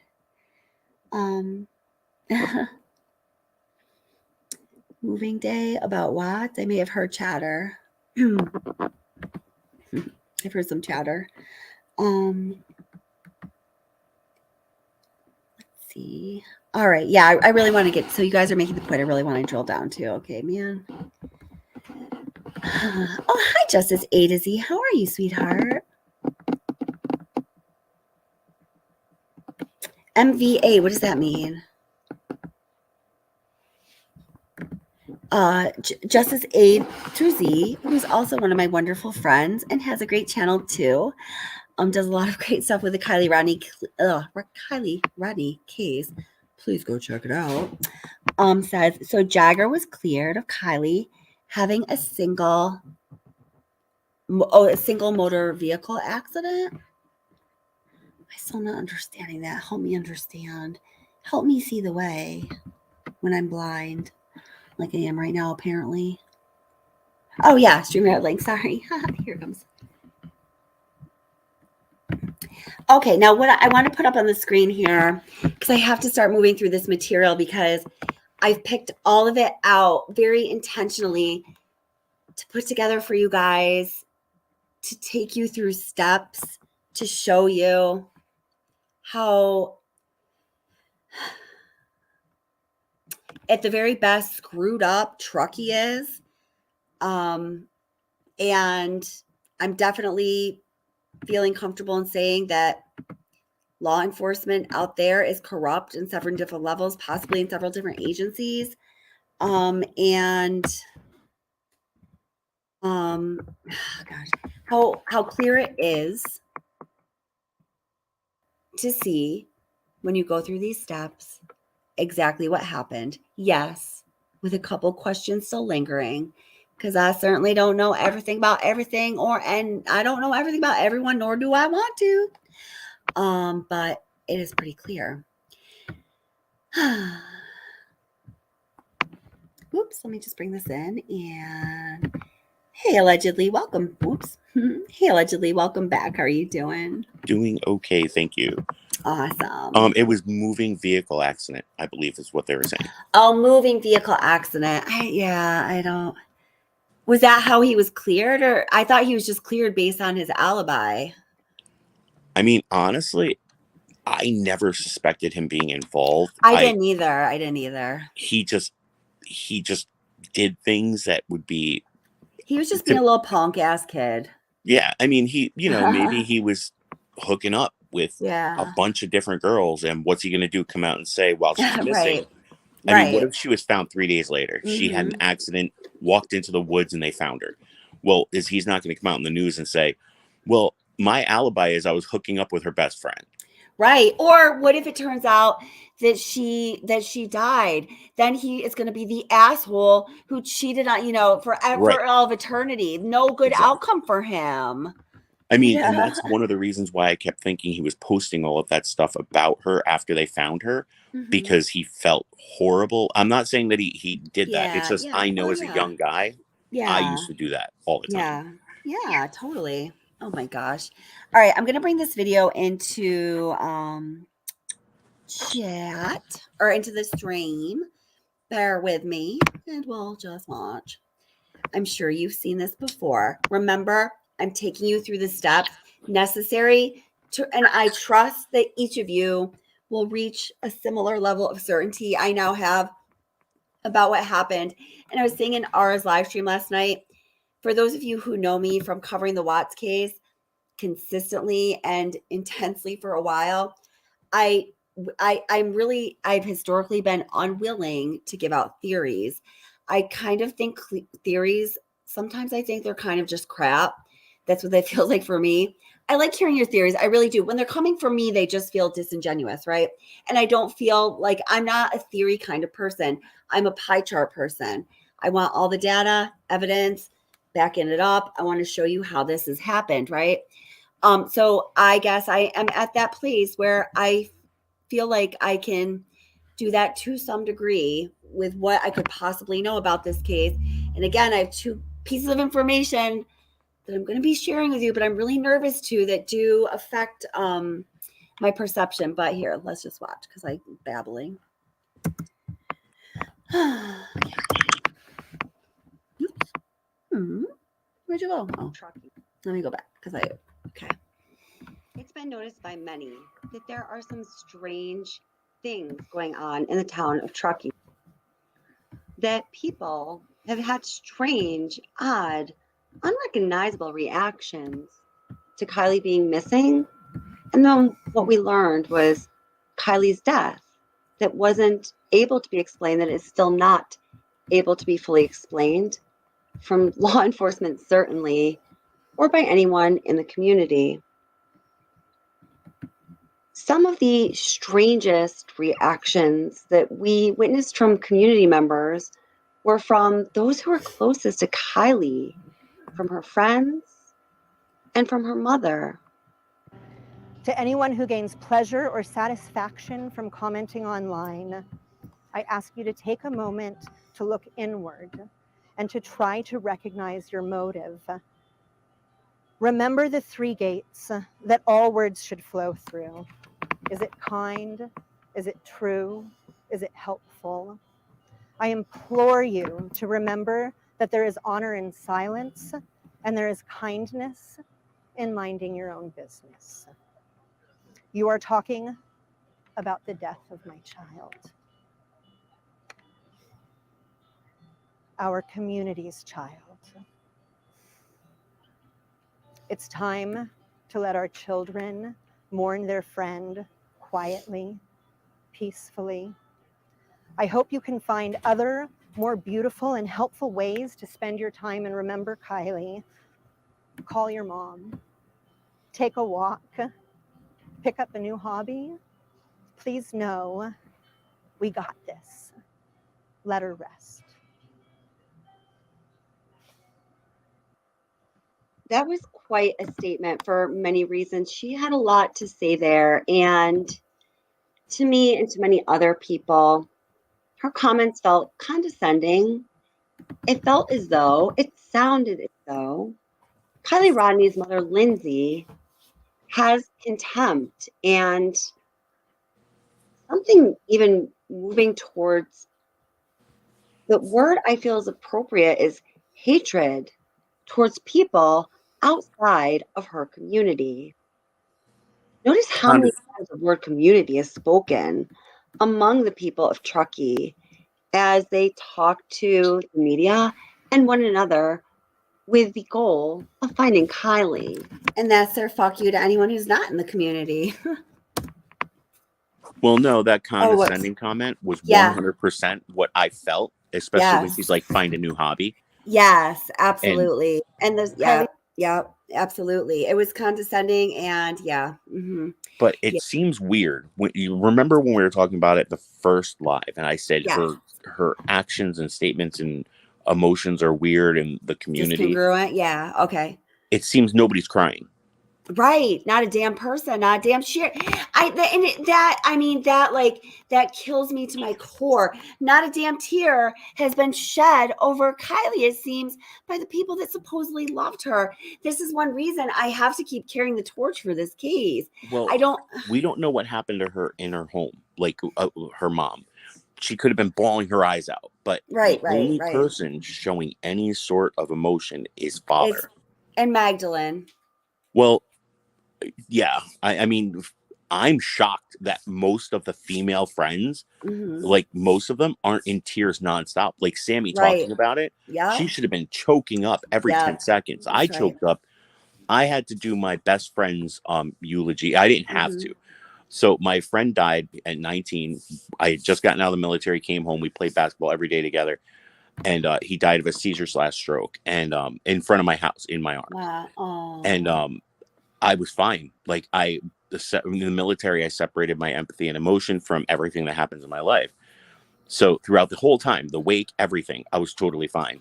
Then at the funeral itself, he finally broke down. Yeah, they said the family wants him to speak on this behalf, and I got up and I said, I reached in my lapel and I was like, oh, I'm sorry, I don't have cue cards, because Steve, he loved my spontaneity.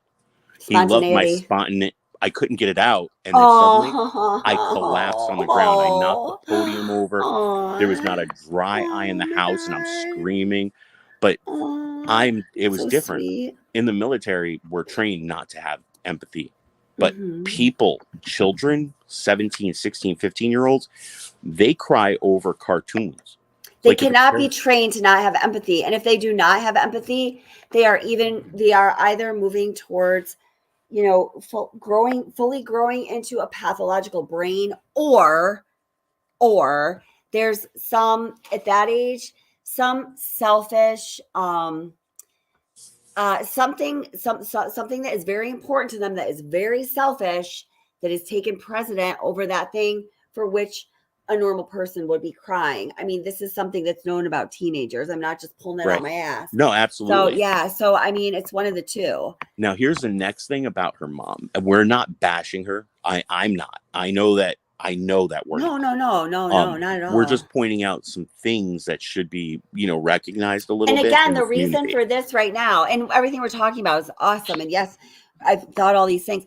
The reason for showing this right now is, again, I'm trying to take you through the steps that I finally said, you know what? I think I have a theory on this. I can't fucking believe it. I have a theory on a case. I don't have theories on anything, but wait, I think I have a theory, because I think the theory is not just a theory. I think that this is clearly the reality, and I believe that now. So I'm trying to take you guys through exactly all of that. Just FYI, y'all. All right, I'm going to keep playing it here. Let's see. That's so sweet. His dear friend recently told her mom that before all of this happened. Oh, wait, let me just. She thought the word. So, this whole thing, I don't know if some of you have probably, read about the Truckee Way or whatever. I came across that a while ago. I was thinking about doing like a video or something on it. I never got around to it because other things were going on. I saw that some people, I think there are some videos about it now. I was actually laughing with. It's so weird. I was laughing with, my son and my friend and her daughter about it. We were just like all together. My son's turning 14 next week. And everyone was like, oh my God. I was just reading the Truckee Way. And they all just started busting up, being like, it sounds like, and then they pick some like fictional like destination or, imagined place and, a fairy tale that this sounded like. It's just crazy. But this whole thing banging on the drum about community, just listen. I'm gonna let the video speak for itself. There's only 4 more minutes, so I'm gonna stop. I'm just gonna let play. And she had a lot to say there, and to me and to many other people, her comments felt condescending. It sounded as though Kiely Rodni's mother, Lindsay, has contempt and something even moving towards, the word I feel is appropriate is hatred towards people outside of her community. Notice how many times the word community is spoken among the people of Truckee as they talk to the media and one another with the goal of finding Kiely. Oh my gosh, hold on. I just got to read this. What a great comment here. Let's see. Sweetie Pie says, I gotta just enlarge this because I'm getting older. I gotta get my spectacles on. As if this is a hobby, caring about justice for her daughter. Awesome point, Sweetie Pie. Yeah, this is a hobby for you. You equate this to a hobby? Like this can be replaced with a freaking hobby? Like what? I'm just gonna keep playing. I don't know. Kiely's dear friend recently told her mom that before all of this happened, she thought the word community had no real meaning. Probably because her community is Truckee and it's fucked up and she doesn't want to have meaning. She's like, I gotta get out of this place. I'm sorry. I'm just not holding back. I'm gonna keep playing it. Sorry. I'm gonna stop doing that. That it didn't really exist. But after Kiely went missing, the way our community showed up in full force showed her that it in fact is so very real and so powerful. I implore you to remember that there is honor in silence and there is kindness in minding your own business. You are talking about the death of my child, our community's child. Just so you can hear the words clearly and consider their meaning, let's listen again to what Lindsay Neiman had to say as far as offering advice or demands towards how people outside of her community should behave. I hope you can find other, more beautiful and helpful ways to spend your time. And remember, Kiely, call your mom, take a walk, pick up a new hobby. Please know we got this. Let her rest. And guys, listen, I understand the need to, or what she's saying, not as well as some others do, because I've never been through this situation and I can't imagine. I simply cannot imagine.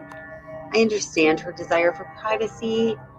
I imagine it could feel possibly like alienating or invasive when so many other people are, you know, chiming in and looking at this very private moment, this very private, intense, and, you know, most. I didn't mute the overlay there, so this is why the weird music was what I'm saying. Sorry. Mortal moment that you're having, you know. I do get that.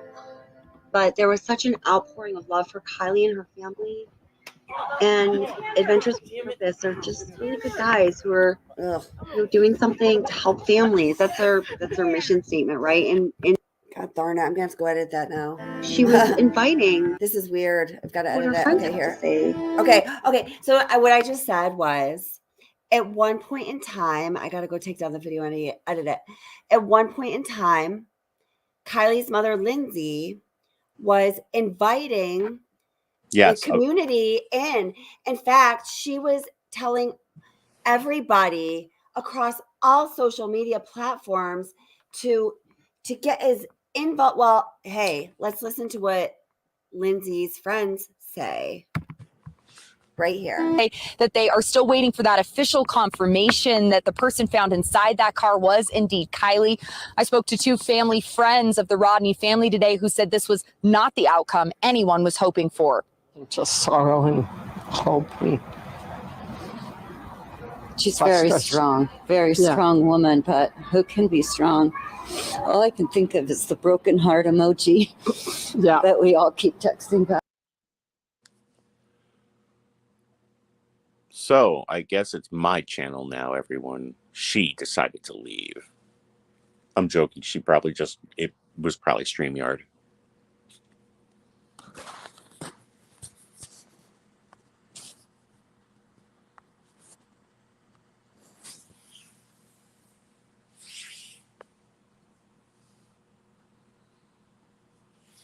So, hi everybody.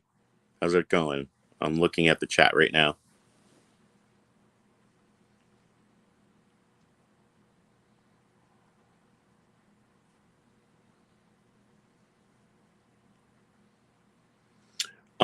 It's either friends of the community that they live in, I think, that because they started interviewing everybody they possibly could.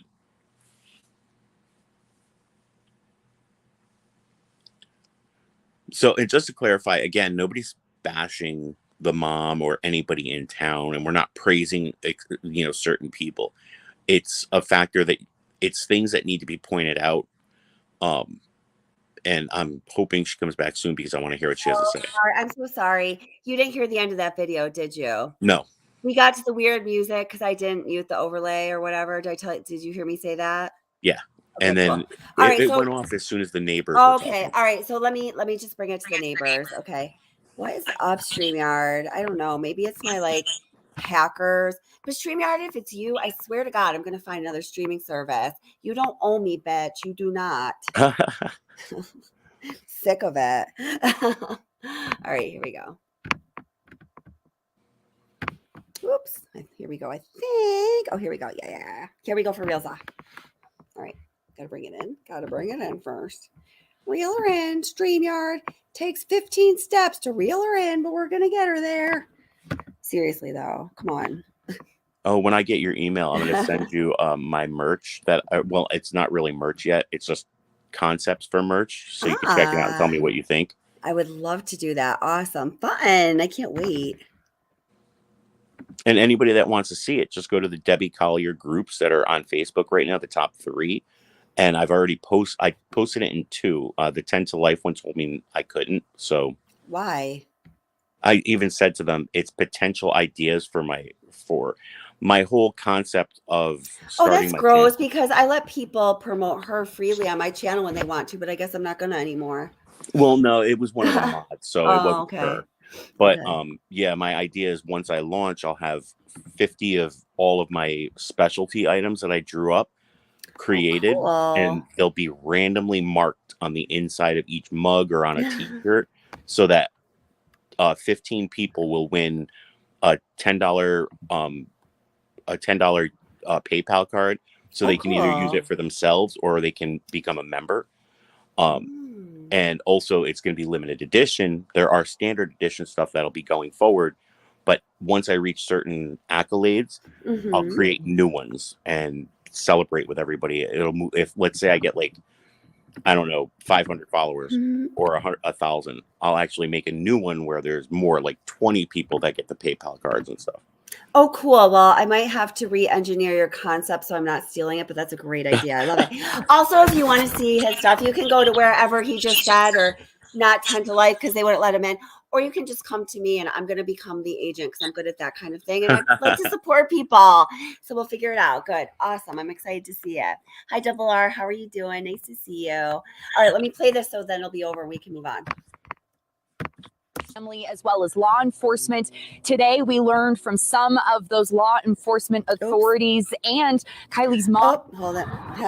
Wrong spot. I spoke. All right, here we go. They are still waiting for that official confirmation that the person found inside that car was indeed Kiely. I spoke to 2 family friends of the Rodni family today who said this was not the outcome anyone was hoping for. Just sorrow and hope. And she's very strong woman, but who can be strong? All I can think of is the broken heart emoji that we all keep texting back and forth. We all know about that one. Kiely definitely was special. She meant so much to so many people. Not that every child that's a loss is special, but it's devastating. I came out here several times with different people and joined the search, joined the topo map thing, and went out to Prosser, went on my own searches, did a lot of, I know Bev and I did a lot of posters at the request of the family. We canvassed it, reposting. And the family had asked us to social media post, so I know on my page, and I know on your page. And then I asked all my friends on my social media to share, and some people from Santa Barbara were sharing. I mean, we just had no idea where she was. So, I mean, there was people in Arizona. I know my brother posted in Arizona. So the family had asked active social media. So yeah, definitely. We're getting answers. Wait, what's that? The family had asked for active social media? Wait, are you sure about that? Because I'm getting mixed messages. Wait a minute, hold on. Are you sure that that's what they asked for? How people outside should behave. I hope you can find other more beautiful and helpful ways to spend your time and remember Kiely. Call your mom. Take a walk. Pick up a new hobby. Please know we got this. Let her rest. Oh, such conflicting information, but more important, well, not more importantly. Well, you know, hey, allegedly, look, you're up 32 subs. I told you you'd get to 100. You're probably gonna get to 1,000 by Tuesday. I'll be honest, but I didn't want to sound like I was like being like, you didn't want to be cocky. I know. I didn't want to be cocky, but trust me, you're gonna be fine.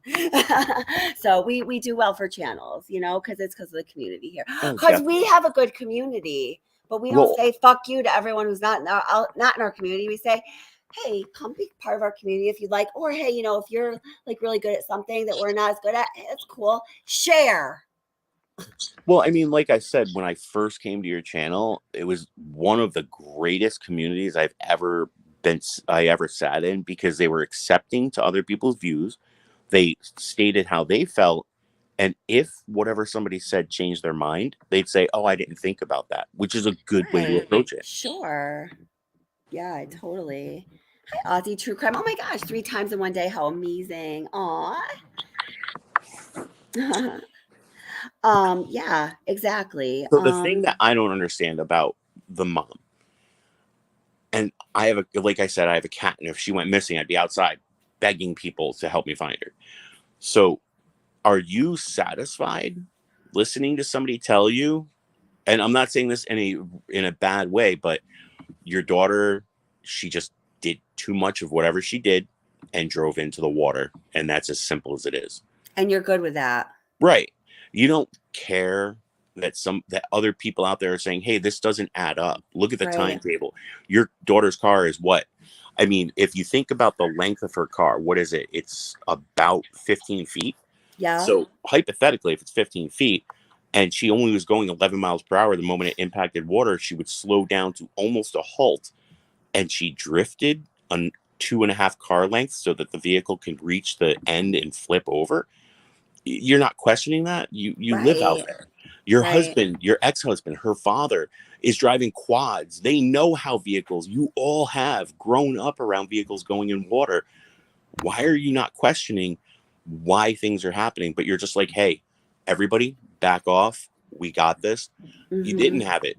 Nobody really did. It took YouTubers to come and find your daughter, not the police, not your community, but YouTubers. Right. And it's really okay. 2 things. It's really abnormal.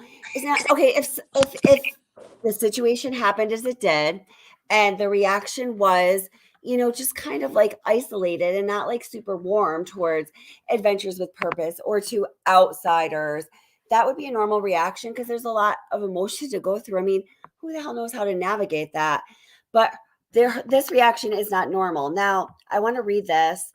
I told you guys at some point, I thought that I had realized what her exaggerated pronunciation on certain words, at the end of certain words or certain parts of words in certain contexts with a certain mood and demeanor going on was. And I told you I was going to talk to a couple of the behavioral therapists I work with to see what they thought as well.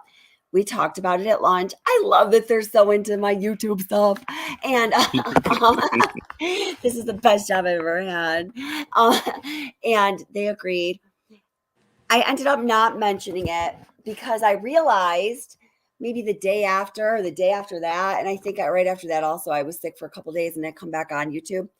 But when I was watching the Sammy Smith videos, I found the same thing from Sammy Smith via different indicators. And then I was like, these people are going to think that this is the only like tool I got in my toolbox. And trust me, baby, that's not the truth. So, but I just felt like it was weird. And it felt like it was a little redundant to go back and go over it.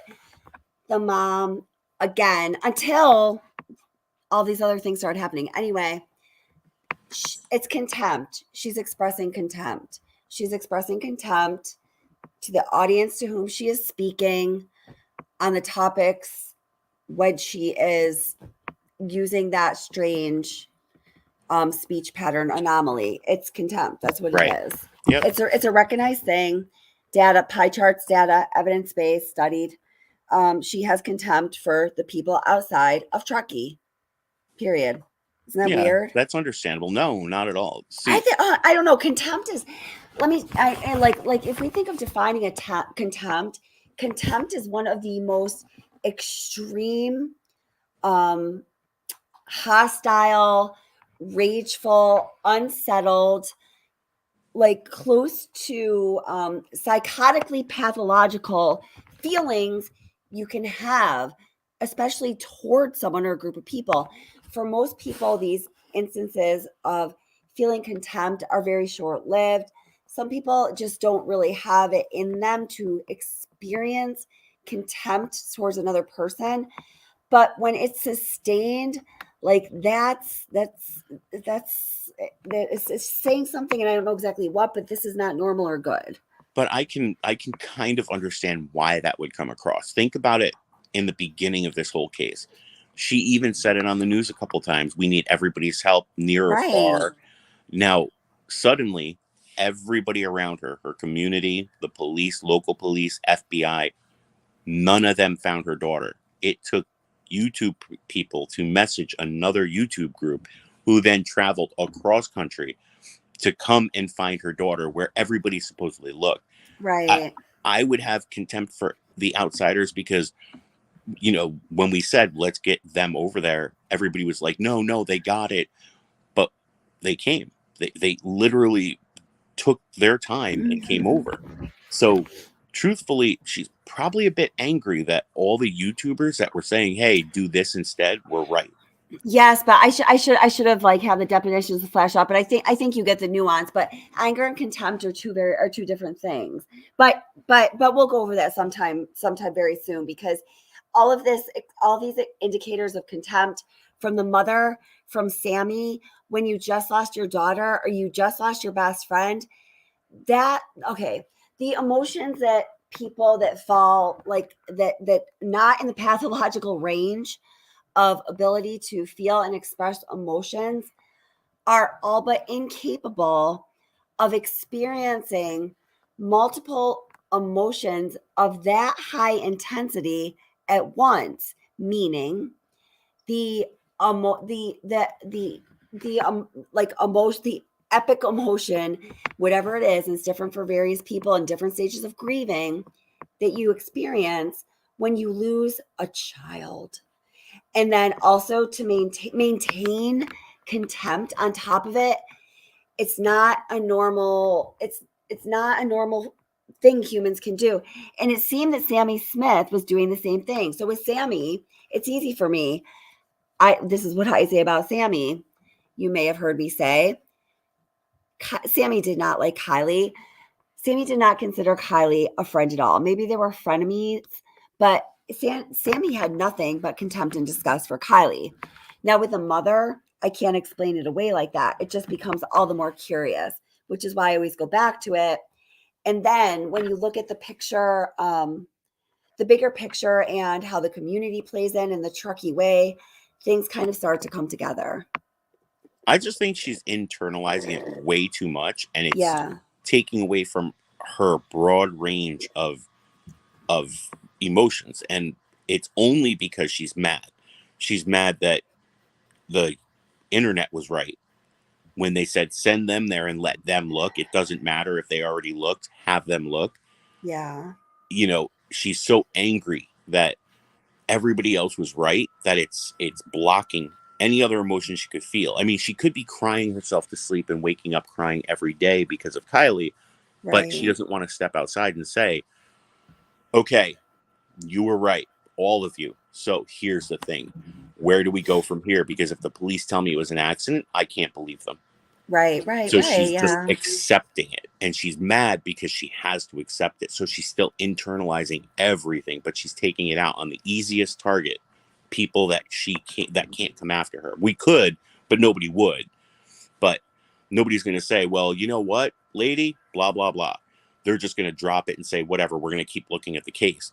So she's using the anger and the resentment towards YouTubers. Mm-hmm. And later on, if the case gets reopened 5 years from now and they find something else and they're like, wait a minute, that video was fake. Mm-hmm. This was fake. The whole case, the way they closed it was fake. She'll be like, okay, now I feel bad, but I'm not going on TV anymore. I'm done. Yeah. Yeah, maybe. It's just definitely all extremely, extremely curious. So here's one other thing I want to bring up to everybody out there that's in the chat. Everybody listening, hit like and subscribe for her because she is the bomb and you all know it. Number two, when somebody says that and they start picking out all of these things in interviews, find out what they do on the side. Like, I'm a magician, mentalist, and all of my stuff is 100% just for entertainment, and I tell people immediately. Right. But I give the best psychic readings, but I tell you ahead of time it's fake. And at the end, you're just like, wow, and all of that. So when people like me, who are mentalist magicians, and we read body language. We're Ah, cold readers. When we start telling you, look at like the new case with Debbie Collier, look at Amanda. If you listen to her 911 call, then you watch her news report, then you mute the news report and play the 911 call with the news report, you'll say, oh my God, she's faking. yeah. And I felt so bad for her. But when we point things like that out, find out, just say, hey, so what do you do on the side? And if they say, well, I'm a magician or a mentalist, you know for a fact they encounter people every day and we perform with everybody and anybody, but we have to know by body language. Does this person want to know? Nope, that guy's going to punch me in the face if I walk up. Right. So just keep that in mind when people are commenting. Just ask, hey, what do you do on the side? What's your, what do you do for work? Yeah. Totally. Good contribution there. Now, I see this is where I was headed anyway. So I think we might end here, but I saw some of you guys mentioning the Truckee Way in the chat here. So hi Contessa, how are you? Says, and welcome. Says, did you read the article, The Truckee Way? It explains everything. Sorry, I can't enlarge that right now. I think that's what it says. Yeah. Yeah, they want to wrap this up quickly. Yes, definitely. I actually have to get a cough drop, so I'm going to ask allegedly to entertain you for a moment. Hey, look and, what I can do. Everybody, look what I can do. So, and then I'm going to read this the Truckee Way. I got to go grab a cough drop because I'm losing my voice. Totally. I'll be right back. So another thing that I've seen about this case is everybody saying it's cult personality sort of thing. And that happens with all communities, just to throw that out there. You don't realize it, but if the people that you hang out with on your street, let's say that you go out and you guys grill once a week or once every 2 weeks, you start building a certain mentality and it looks cultish. But that's only because the word cult can be thrown at pretty much anything and stick. So keep that in mind.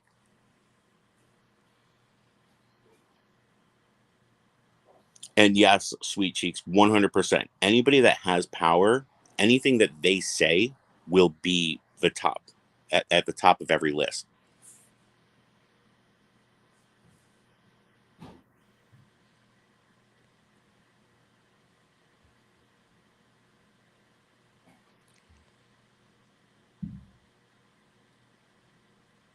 Dino Spumoni, yes. So I only read your comment. I'm not sure what it was in reference to, but I see evangelism works for some, I hear. Evangelism is a very powerful tool. It really is. The majority of the people that can do it well are fast talkers. A lot of con men do it really well. So you have to be very careful whenever that comes up. Like one of the things that I post in almost every group that I'm ever in, whenever somebody's like, this psychic is right on point, and it's been like 3 months or 3 weeks after the case and all this information came out, I always say, yo, it's really great that they're able to tell us all this information right now, stuff that we know. But it would have been even better, since they're psychic, if they could have just prevented the tragedy in the first place. And people, they don't want to let that post go up, because then everybody is like, wait a minute, that makes sense. Why didn't we think about that? Because a lot of the information comes out after. So just be careful when you start hearing people talking about everything going on and they're like preaching. You want to always just stay calm, breathe, and say, is this information out there already? Somebody had said that there was a red barn at this one location and that's where she's at. Well, in these rural areas, there's always a red barn. Most barns are painted red. I don't know why, and I bet you there's a reason if somebody Googles it, but a lot of barns are red. You never see a yellow barn.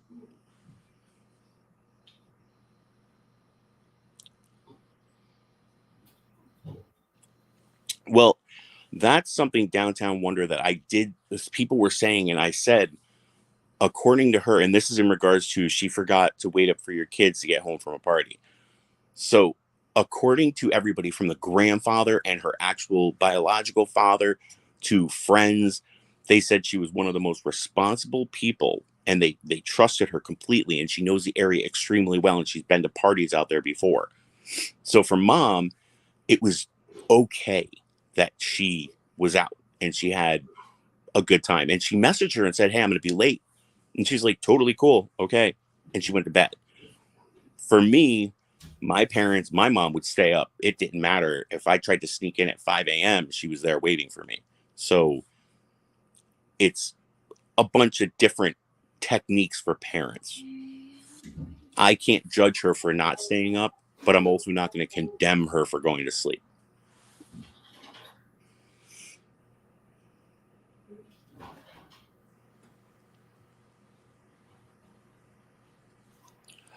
It is possible if somebody did drive the vehicle while she was sleeping in the back or passed out or maybe already passed away. But that's dangerous. I mean, even if somebody was like, hey, I know I can do this, you panic the moment you hit the water. So truthfully, I can't say one way or another whether somebody could have been driving and she was already in the back. I can't say that she drove in, panicked, and tried to get away from the water. Right, she lives out there. So she lives out there. Think about that. She knows, and she's probably done stuff like rode a quad into the water countless times. I think she, even if she did drink a little bit, she probably would have had her bearings about her. And welcome back. Hi, thank you. Oh my gosh, when I got home today after that craziness of being with my mom, and my son was a little sick. I got home, he looked like hell. Took his temperature at 104-degree fever. I was like, oh. So we've just been there's been those back to school like super colds around here, and I always have tons of cough drops. Right. And I just like felt like a crackhead, like scrounging on the floor for a piece of crack or something. Isn't that what they say? Yeah. I was like, there's got to be a cough drop somewhere in the house. Like there was none, and I finally found one in the bathroom. Like, so MB gal, MB gal, I 100% understand that. You always wait up on your children to get home. 100%. I am 100% behind that. So one of the things that I've encountered with all the women I've dated in the past, because I'm single and I'm never dating again. Very simple. If I stay up waiting for her, I'm a psychopath and I'm jealous. If I go to bed and she comes home, I don't care. You don't care about me enough to stay up to make sure I'm okay. So different though with a romantic partner, I think. Right, it is. But when it comes to a child, if she, she graduated early, she's going away to college. So her mom has to let her go sooner or later. And for her to be at a party, if you don't trust her while she's in town, imagine what she's going to do when she gets to college. Yeah. That's a good point. And Gentastic 823. So again, I said that earlier. I'm like, I can't say that it was fake, and I don't want to. And I can't say that it was real. So what you have to do is take it for what it is. It's a video from a fire camera. Then you have to start thinking, okay, well, let me look up things about the camera. Look up what type of camera it is. What's the most ideal range? Can things be, possibly seen that aren't really there? Like a meteorite coming down and it lands. You don't see the explosion of an impact, but it disappears as it hits a mountain. Well, that's just because of the distortion of distance. So look at every aspect of what we have. So it's the camera, the distance, how good is it? What is the weather conditions from that day? I mean, remember, it was drizzling the next day, which would mean there could be clouds and it could become what is it when it misty out where you see cloud, you're walking through. So anything can distort light, can make it look different. But the video footage being fake, that would mean somebody would have had to take the video footage and they would have had to find another party from another night where somebody drove towards the water, change the date and time. That's the only time you would fake it. You wouldn't really add something. Now, the light, when I said it looked like Tinkerbell floating, maybe they added the light. Maybe they said, oh, you know what? I'm going to add a light going out at this time, exact time. That could be possible. But I look for the scientific and more realistic ways to view it rather than assuming everybody's a horrible person faking video. Well, okay, I think that's a very good point. Now, at the same time, I think I also kind of look at it like everything you said makes total sense, right? I think another thing I was just thinking as you were saying that is I also look at it like, yes, everything you said is true, but still it looks an awful lot like cars in the distance and their headlights to me, and Right. Well, here's one thing. Let's hypothetically say that they have nothing to go on, right? They can't prove anything. They have no proof that she was even driving in the water. Well, maybe they would fake a video to close it down. Like, there are countless cases in the past where they had solid proof, 100%, and then Adnan Syed goes free because he didn't murder his girlfriend. Ellen Greenberg's case 11 years later is being reopened because there's no way you could stab yourself in the back of the neck, causing you to become a quadriplegic and then continue stabbing yourself 19 or more times. So there are solid things that close a case in the past, but we're seeing so many people getting out of jail now, reopen cases because of bad evidence that wasn't real. So true, it could have been. I go by the outlook of, let's look at any scientific way that this could actually occur, or it could be mistaken. And if that's all ruled out, then I'll look for other directions. Yeah. That definitely is a good approach. I think that is a good approach. But all right, I'm trying to find something. I just want to see if I can show you this from CCTV really quick.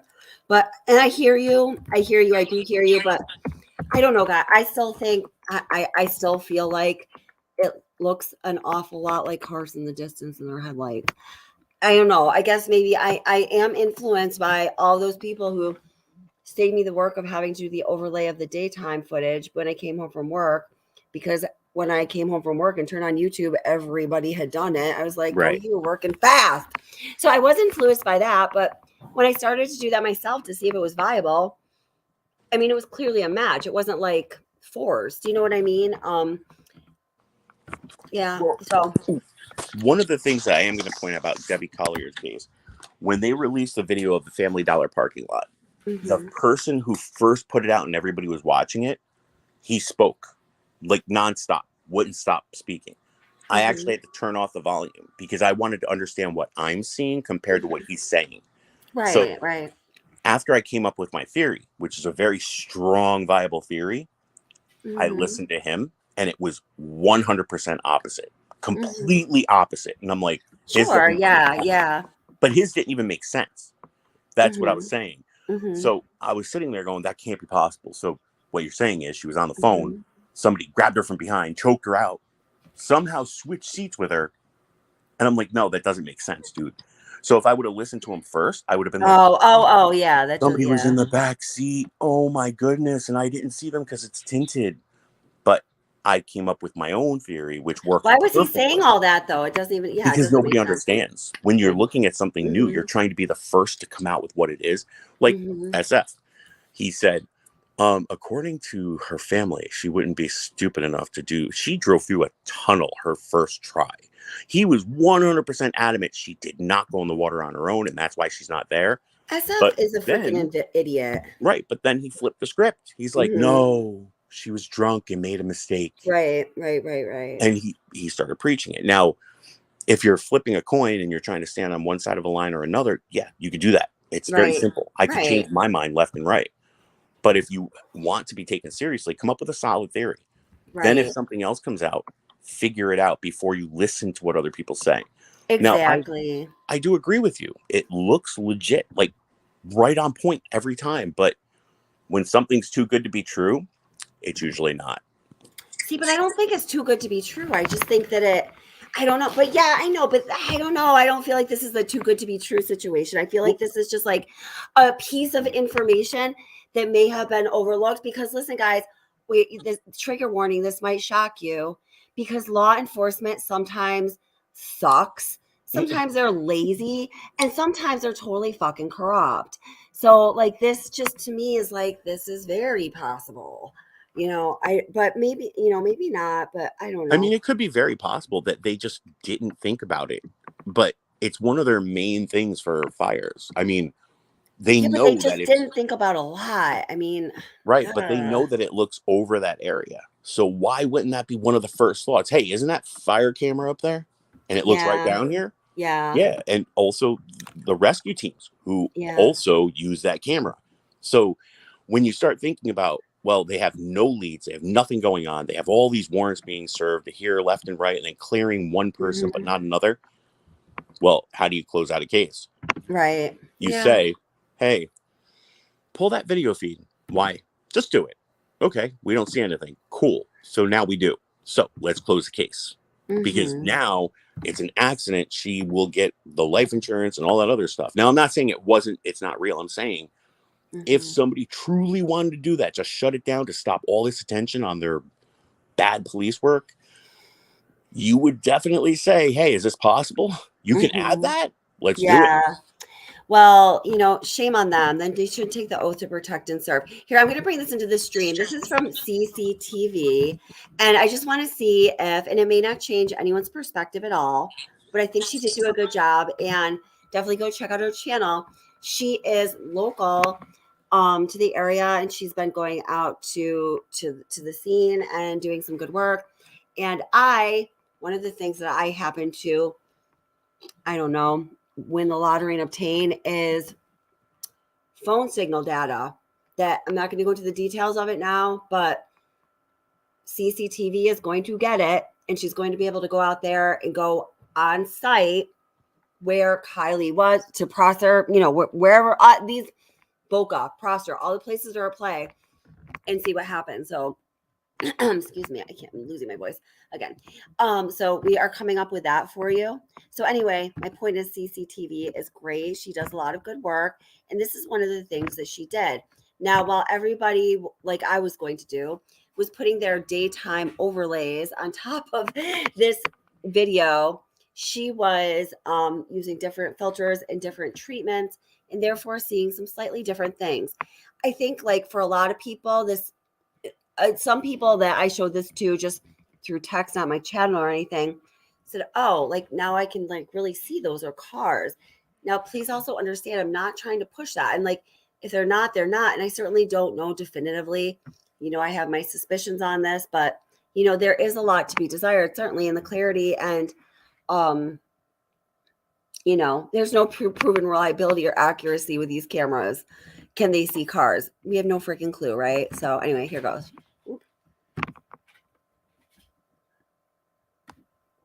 Is that in live stream? Yeah, it is. Okay.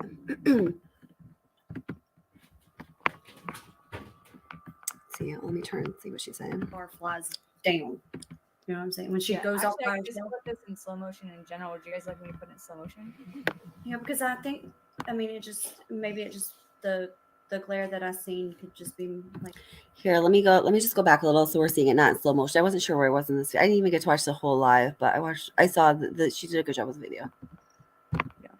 I think. We don't. I wish you would have take chat honestly, down. I would rather figure it out on my own than and know that I'm bringing and that's the other part. I know that I'm bringing you. Yeah, yes, it's edited. Of course, this is edited with changing different variations to make it so the lights only show up. But that's the only edit it is. I mean zoomed. Sorry, I misspoke.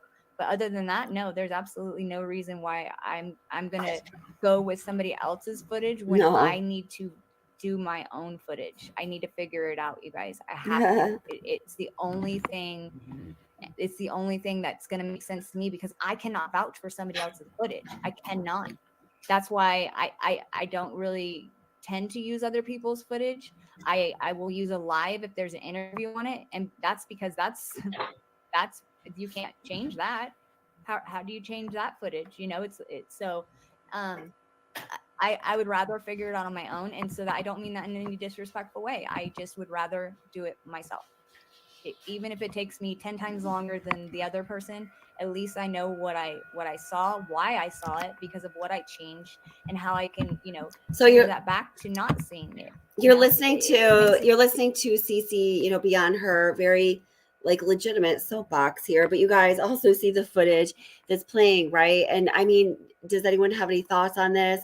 What do you think? Allegedly, does this like just you're like, oh, same thing, or I don't know. Well, here's the thing. Yeah. Every video out there is not the original video. So that's the number one thing that you have to remember. So when they go, I need to look at this Easier for me to myself. go back if I'm like, wait, hold on, So- what is that area?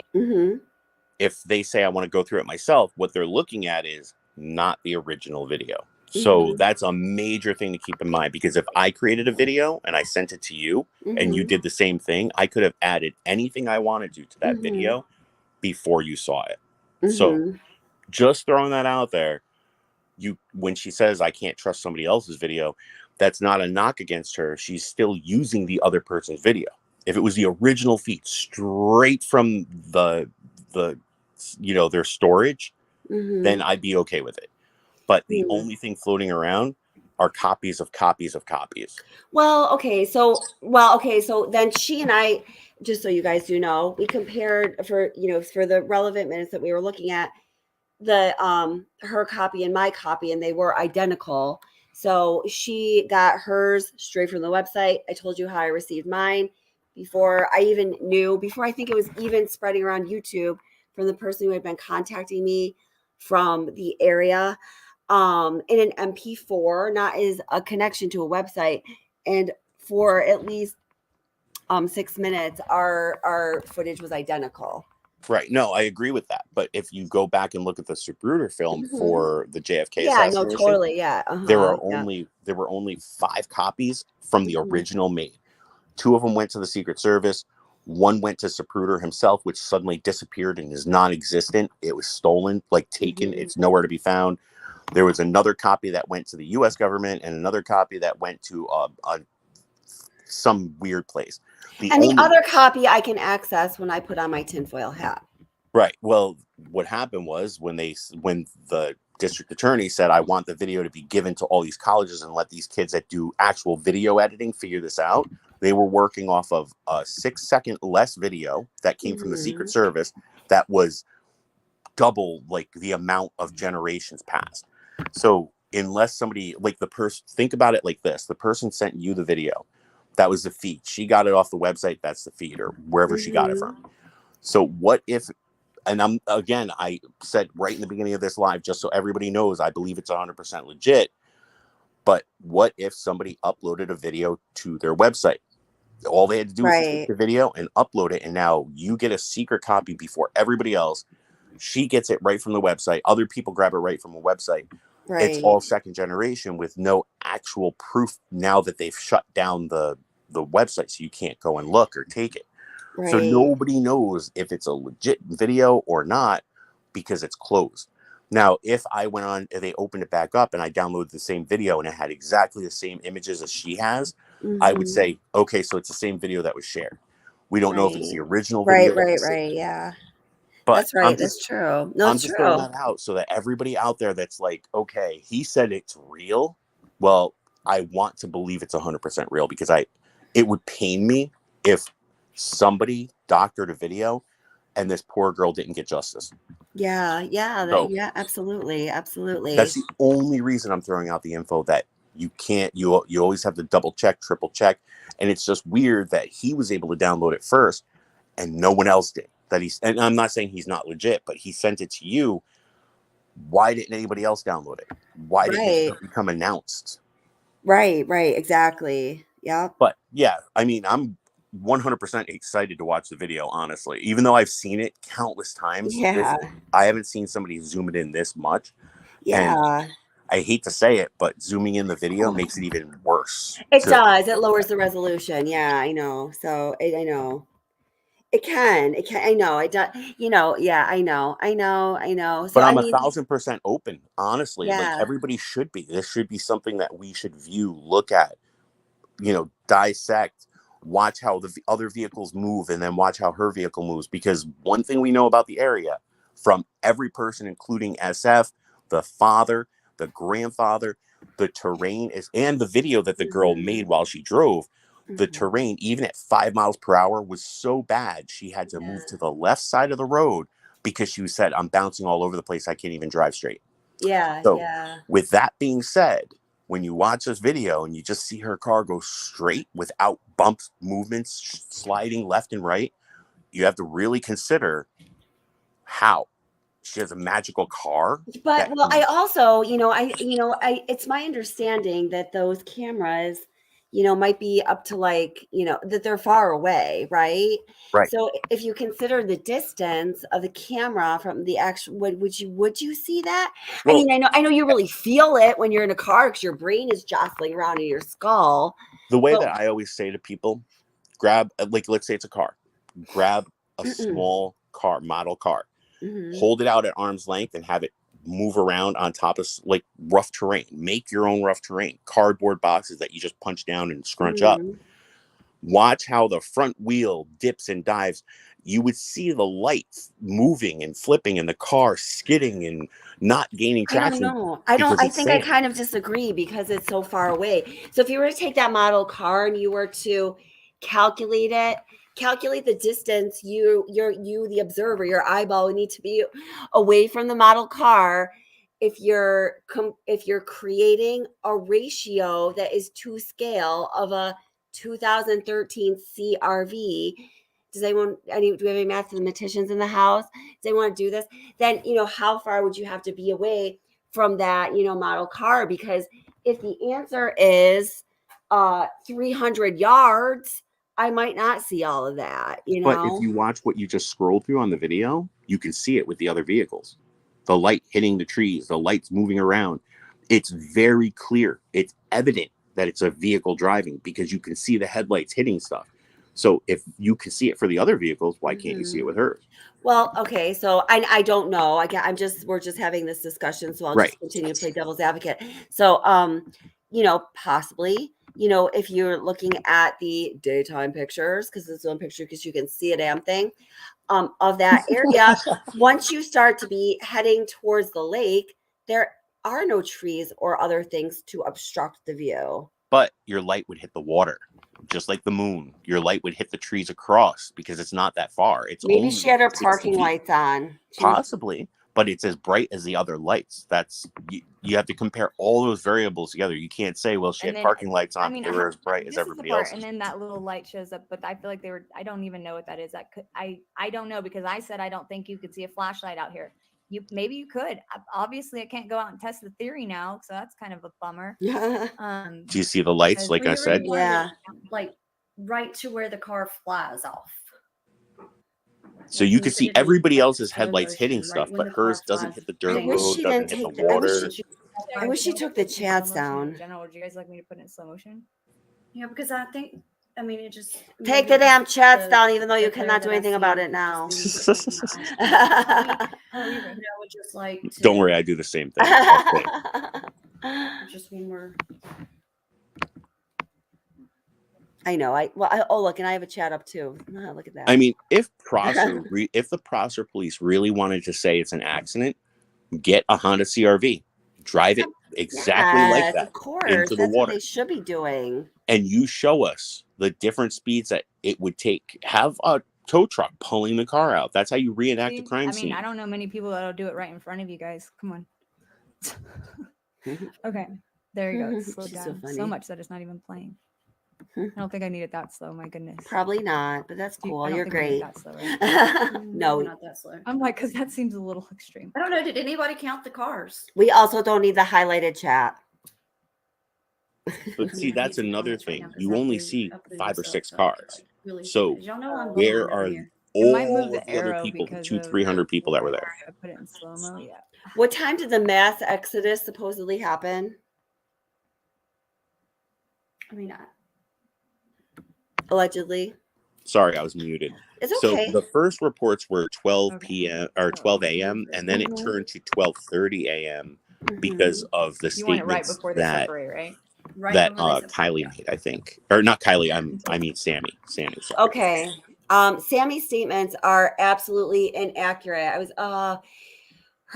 They were in line with the police that when they interrogated the 100 people that came forward. So out of the 300 people, when they said we do not have anywhere remotely close to the amount of people, they had 100 people that came up. They admitted that later.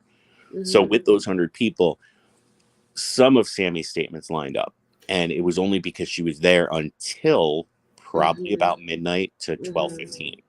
And she said in one of her interviews, as she's driving away at about 12:30, she saw a whole bunch of cars go. So Roughly around 12:30 it would have had to be, which makes this video on point when you really think about it. But I just don't like it when things are too perfect, and it should have been figured out way before. Well, she also said it was at 12:26 when she hugged Kiely and said she loved her and she got another ride home because she doesn't want to ride home with a drunk person. And then that really bothered me, by the way, when I hear somebody say, like me, I'm the guy that'll call you a cab or get you a Lyft or a Uber. It bothers me immensely. And when she says that in a couple of videos, that's one of the areas that I pointed out in one of my nonverbal communication videos, that you see absolute clear contempt. It's like insane. She hates Kiely. I believe that. Yeah. It's terrible. I find that just, if you don't like somebody, you don't let them just sit there. Let's say she didn't leave. Let's say the party lasted until 2 a.m. and everybody was going to stay except for Sammy, who drove off with somebody she was going to hook up with. You don't leave a drunk girl, according to what you're saying, with a bunch of dudes that are trying to get women drunk. Right, exactly. I mean, it's just, and then, so then let's come full circle for just this small part of the case that we're talking about today. And then if you're the mother of that girl that was left at a party with a bunch of drunk dudes trying to get girls drunk, you don't go and drape yourself over the friend that did that to your daughter and start kissing her on the news. Yeah, it's weird. It's just like, and then tell everybody else, hey, our community came together. When did they come together? When? Tell me exactly when. Yeah, I mean, yeah. Oh, wait, you know what? This is a good time to read the Truckee Way. I just want to read this really quickly for those of you that haven't heard it. I've been waiting for you to read it. Yeah. Okay, so I just keep forgetting. All right. And then, oh God, there's so much more, but we're just going to have to do this another time. But I will tell you this. Sammy's statements and she's made this statement several times.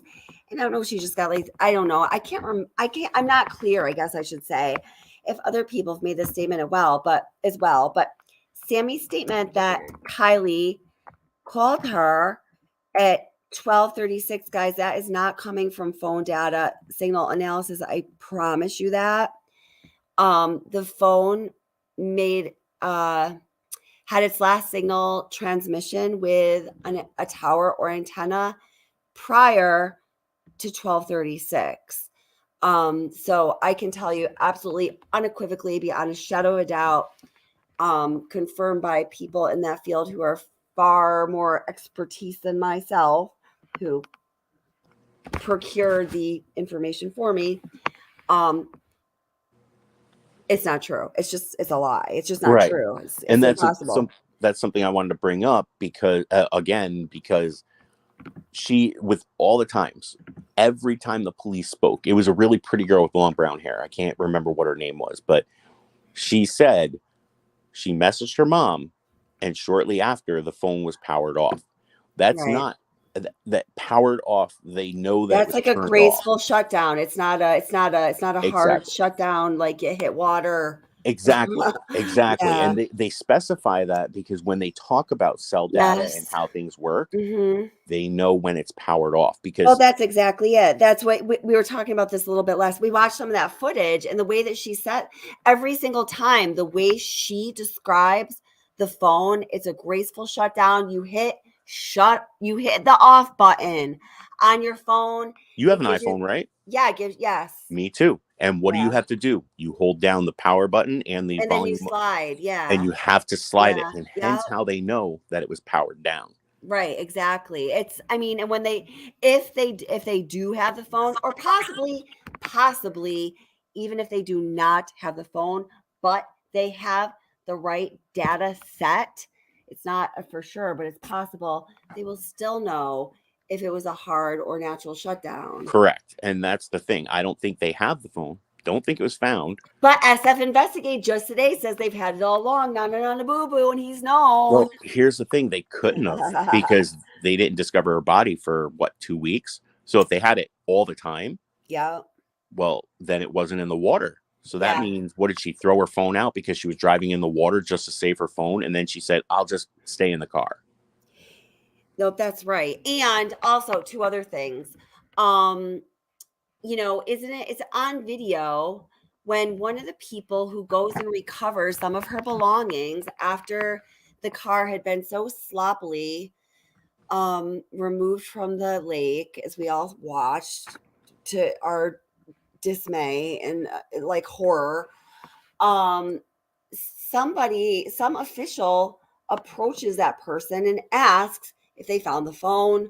Would they be willing to go back in to get the phone? Another thing is my now vetted and trusted local source, just because I didn't bother before because I was getting so much bullshit thrown my way, has said that the family is aware that law enforcement does not have the phone. They've just been asking certain people that are close to her to do certain things to see if something would be triggered where, there's the clue that's gonna find the phone, and it just hasn't happened. He is sure that that law enforcement does not have the phone. For what it's worth. Here's one thing I want to ask all of chat, everybody. And if you want, this could be like a pet project. If anybody has the full length video from the moment the local authorities sent their dive team in, when they rolled the car, did they turn the car or did they leave it and pull it out with the back end first? Because the reason that I'm saying this is if the car turtle rolled and the front end went down and the back end flipped over, that means the trunk was facing away. If they lifted it up with their floats and then rotated the car, rolled it, did they turn the car around? Because if they didn't, that means the rear end was facing land. That's a really good, Okay, so that could tell us if the car went in backwards or forwards, and it's hard to imagine a scenario where she would have reversed it into the water. Right. And that's one of the things that I've been trying to relay to people because I'm like, wait, I don't have the full video because I was working. I was in a Zoom meeting, so I couldn't record it. And my laptop is not in front of my desk. So I didn't get a chance to download the original video. What I want to know is, did they roll it so they can make it, top up instead of down? Right. And did they turn the entire vehicle around because the front should have been facing shore, not the back? Did they turn the whole vehicle around to bring the back out first? Right. The reason that's important is, think about it. If she drove in and she drifted even 35 feet to 40 feet so that the front end could fall off the ledge, it's only 14 foot deep. The car itself is 15 foot. So the front end would come down and it wouldn't make a double roll. It would be a single roll. Sure. Yeah, that is really important. And my God, when they're removing a car that that could be the environment that somebody died in, that might be the scene of the crime, but that is known to have human remains, you would think that they would be methodically documenting all of that. Well, they should have been, but luckily, here's the thing. SF said it himself. He watched Adventures with Purpose, dive down, videotape, and take a ton of pictures. Right. So we know for a fact that they have a lot more information because from what I saw, just glimpsing at my TV because I had to watch it on there, I didn't see too many pictures being taken underwater. Didn't see much of that. They didn't take their time. And when they pulled it out, they were touching everything. Oh my God, it was a freaking mess. Somebody was reaching in the car. They had their hands all over it. Even Edward Wallace said that is the worst he's ever seen a crime scene. Yeah.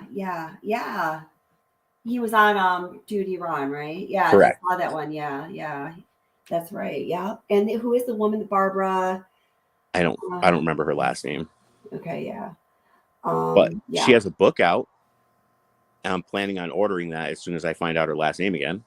Yeah, she does. Here, we'll check it at some point. But yeah, no, that's right. She was really good. That's why I just want people to go. I want to refer to people because they were really good. I forgot about that. If you haven't seen it, Duty Run, anyway, it was like a couple weeks ago, has Ed Wallace and Barbara something. She was a medical examiner. And they were excellent. They were amazing. Oh, yeah. Yeah. See, at the time, not many people understood how a body decomposes out of water compared to in water. The major difference is when it's under the water, the body starts to it's self-digestion. So the body starts deteriorating out from the inside out, causing gases to make you float to the surface. Right. Reason for that is so, animals and insects could help with the rest of the process. Decomposition, yeah. Correct. And it's weird. I always say it in different ways because I don't know what YouTube hits people on. So I try to avoid using stuff. So with her being in the water, she had marine life, which would take care of the soft tissue, eyes and stuff like that. Which is why when Barbara said you really can't tell if she drowned, because everybody's like, but what about? And she's like, I'm sorry, but it's been 2 weeks. Yeah. So unfortunately, she would bloat, become soft and squishy. The insides would start to deteriorate, and the marine life would go inside. Trigger warning, by the way. Sorry. Sorry. Okay. Some people get upset about that. But ultimately, she was saying it would be literally impossible because there'd be so much saturation to tell if she really truly was, which way she passed. Right. I don't think that they kept it close and personal because of tox screens. I don't believe that. Toxicology doesn't take that long for when the FBI is involved. Right. The COD and MOD, which for everybody out there, COD is cause of death, MOD is manner of death. They can't tell that because of the saturation. So if somebody is strangled and they're left underwater, they bloat. So you would only be able to tell from internal, broken bones or something like that. They would have already figured that out. It only takes 1 to 3 hours for an autopsy, and they don't put you in a cooler for like months and then do it later because deterioration of evidence. So for me, I think they knew all this. And if they didn't come out and say it was an accident before now, think about that. They're investigating. You can't say it was an accident, but we just wanted to hang out and talk and chill. Yeah, exactly. Right. It's freaking, oh my God. But I mean, I'm not trying to throw wrenches in everybody's no theories. It's just the fact that if this comes out and they're investigating a possible criminal intent with everything, sure. Let's say the video was true. She was put in water at that time. Well, then why are you investigating criminal activity? So what are you investigating? What did you find? Because right now it's too far from the point of her passing for you to say it was an accident. Even though they're going to, 100% they're going to. I can guarantee you it's going to come out soon. November 1st, they're going to announce it was a tragic accident. And we found from toxicology reports that she had something in her system that made her, she was allergic to or made her drowsy beyond compare, including the alcohol she consumed. They won't have a proper amount because it's diluted, but they're going to say that it was above the normal driving capacity. And they're going, I can almost guarantee this is what they do with all cases, especially in Philadelphia. And you know this, so many people went into the Schuylkill and they always say the same thing. We found drugs in their system. Yeah. Even though they've been gone for 2 months and there's no chance of getting any toxicology. We found drugs and alcohol. They were loaded and they went in the water and we couldn't find them because of the cold. Right. Yeah. Yep. Absolutely. Yeah. Absolutely. Oh my goodness. And everybody, the Schuylkill is a river that's right off of Fairmount in Philadelphia. Yeah. Yeah. And that tells you I lived in the Parkway house because I had a clear view. Oh, nice. Great. Oh, that's right. We were talking about that. Yeah. I finally remembered the name. How I love you, Philly. I miss Philly. Though. I miss Philly. It's a great city. So much fun, too. Wonderful things. Except when the Bainbridge Strangler was out there. Do you remember that case? Yes, I do remember that. Yes. I ate lunch right where he left the body. Oh, God. That's terrible. Well, it was weird because they had found it and I didn't hear it on the news yet. They had just found it and it was at a church and I walked by it while the police were there. And I'm like, what are the police doing at a church? Oh, it must be a funeral. Wait, this church isn't active though. And then I started eating lunch and I saw like they blocked off the road and everything. And I'm like, okay, I'm going to go back to the office. This doesn't feel right. Oh my goodness. Oh, that's crazy. Oh my goodness. That's crazy. So for all of you guys out there that want to participate, here's the best way. Look up the video and try to find a full-length video that's uncut, unedited, no interruptions by the news, where we can see that they roll the car, because that's what they already stated, and if they turn the whole vehicle around so the back end can come out first. It wouldn't make sense for me to turn the car around for the back to come out first if a person drove into the water, meaning it would still be in gear, so it would be easier to pull the car forward. Yeah, that's true. Wait, okay, here, I have another little good. I'm getting really tired. I have another, but it's great talking to you and all of you guys in chat. I have another little goodie for you that I want to share with you. We're gonna have to read the Truckee Way. I'll start out the next live reading you. I'll read you the Truckee Way. It won't be a bedtime story though, because it's horrifying and you might not sleep well. When I was reading it I was with my friend and my son and her daughter, and they were all like cracking up, and my friend's like, it sounds like Shangri-La, and her daughter said something else, and my son, who's going to be 14 next week, was like, I was thinking more like the Mickey Mouse Club or the Mickey Mouse Clubhouse or something. We were all cracking up. It was really funny. It was just like not a realistic. Maybe I should read it. Should I read it? No, I have to. Yeah, go I ahead. just Now said you all this have stuff. to. You I just have to. totally put my I head into prefaced this. it. I know. Okay. All right, here we go. The Truckee Way by Truckee people. I'm just kidding. All right, here, I gotta find it. Okay. So this can be sourced on a website. It's an actual legitimate website. I vetted the website. And you can access this by going to, the Truckee website, and it's just it's typical like municipal and civil website offering a number of services, history. There's a lot of things on the main entry to the website that are similar to the community in which I live.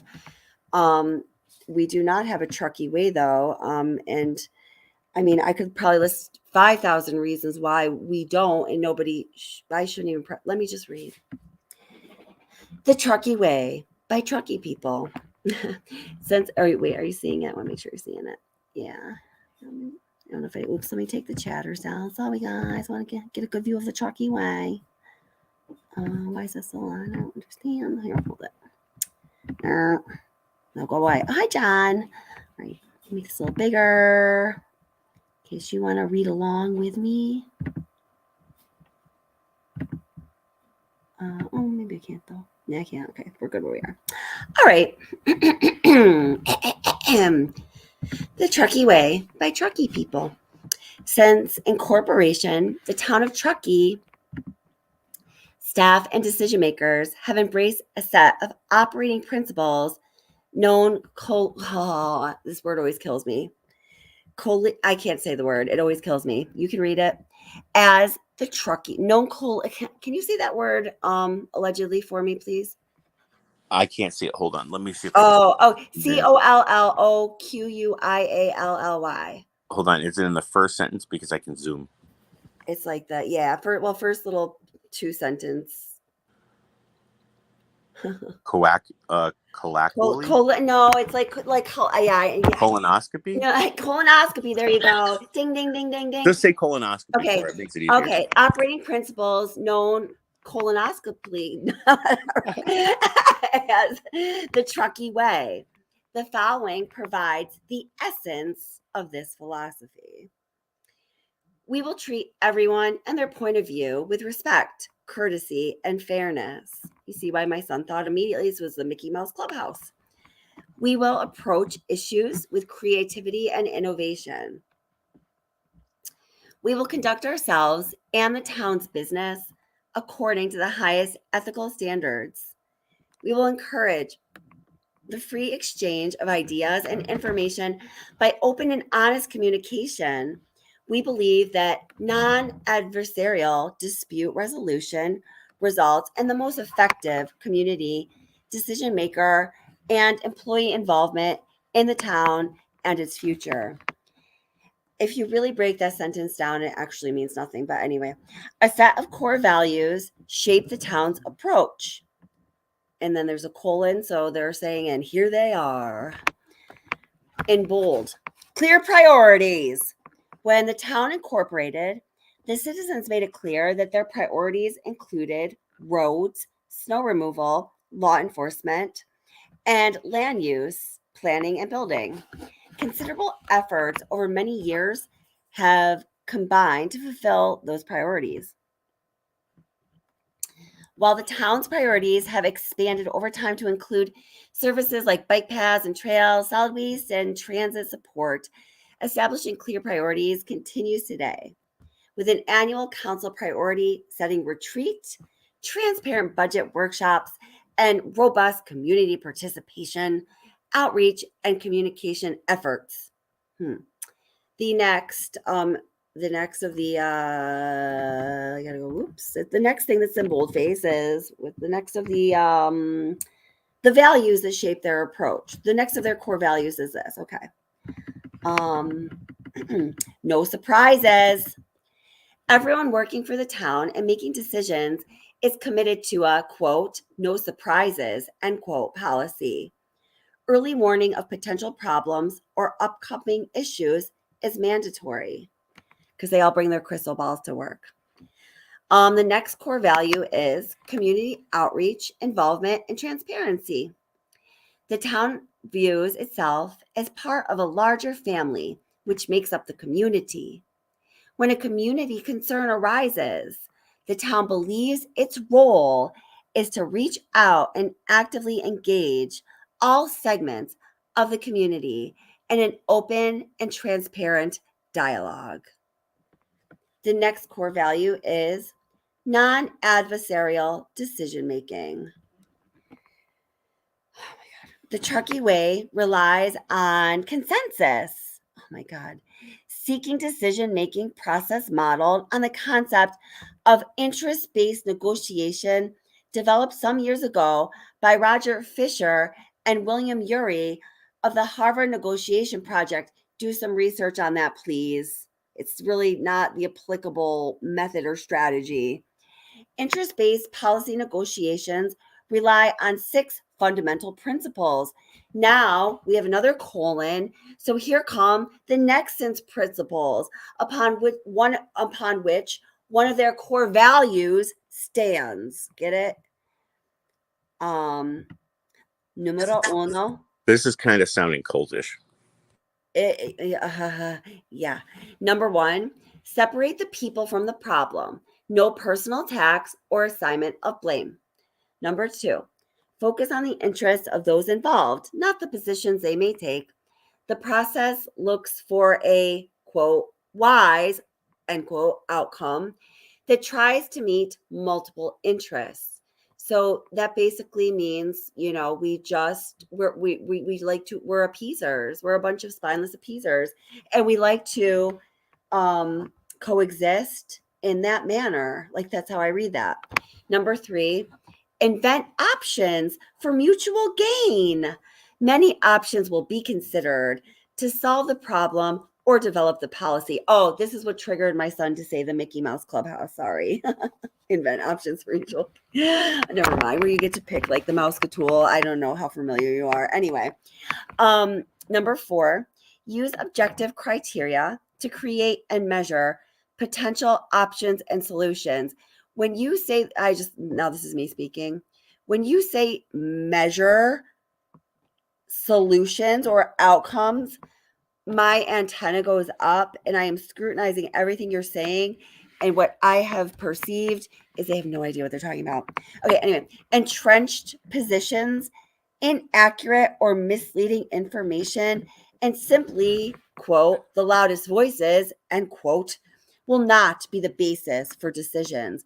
Although they have one human being occupying the office of sheriff, coroner, and some, county administrative role, which is never would happen in New York State. I'll tell you that much.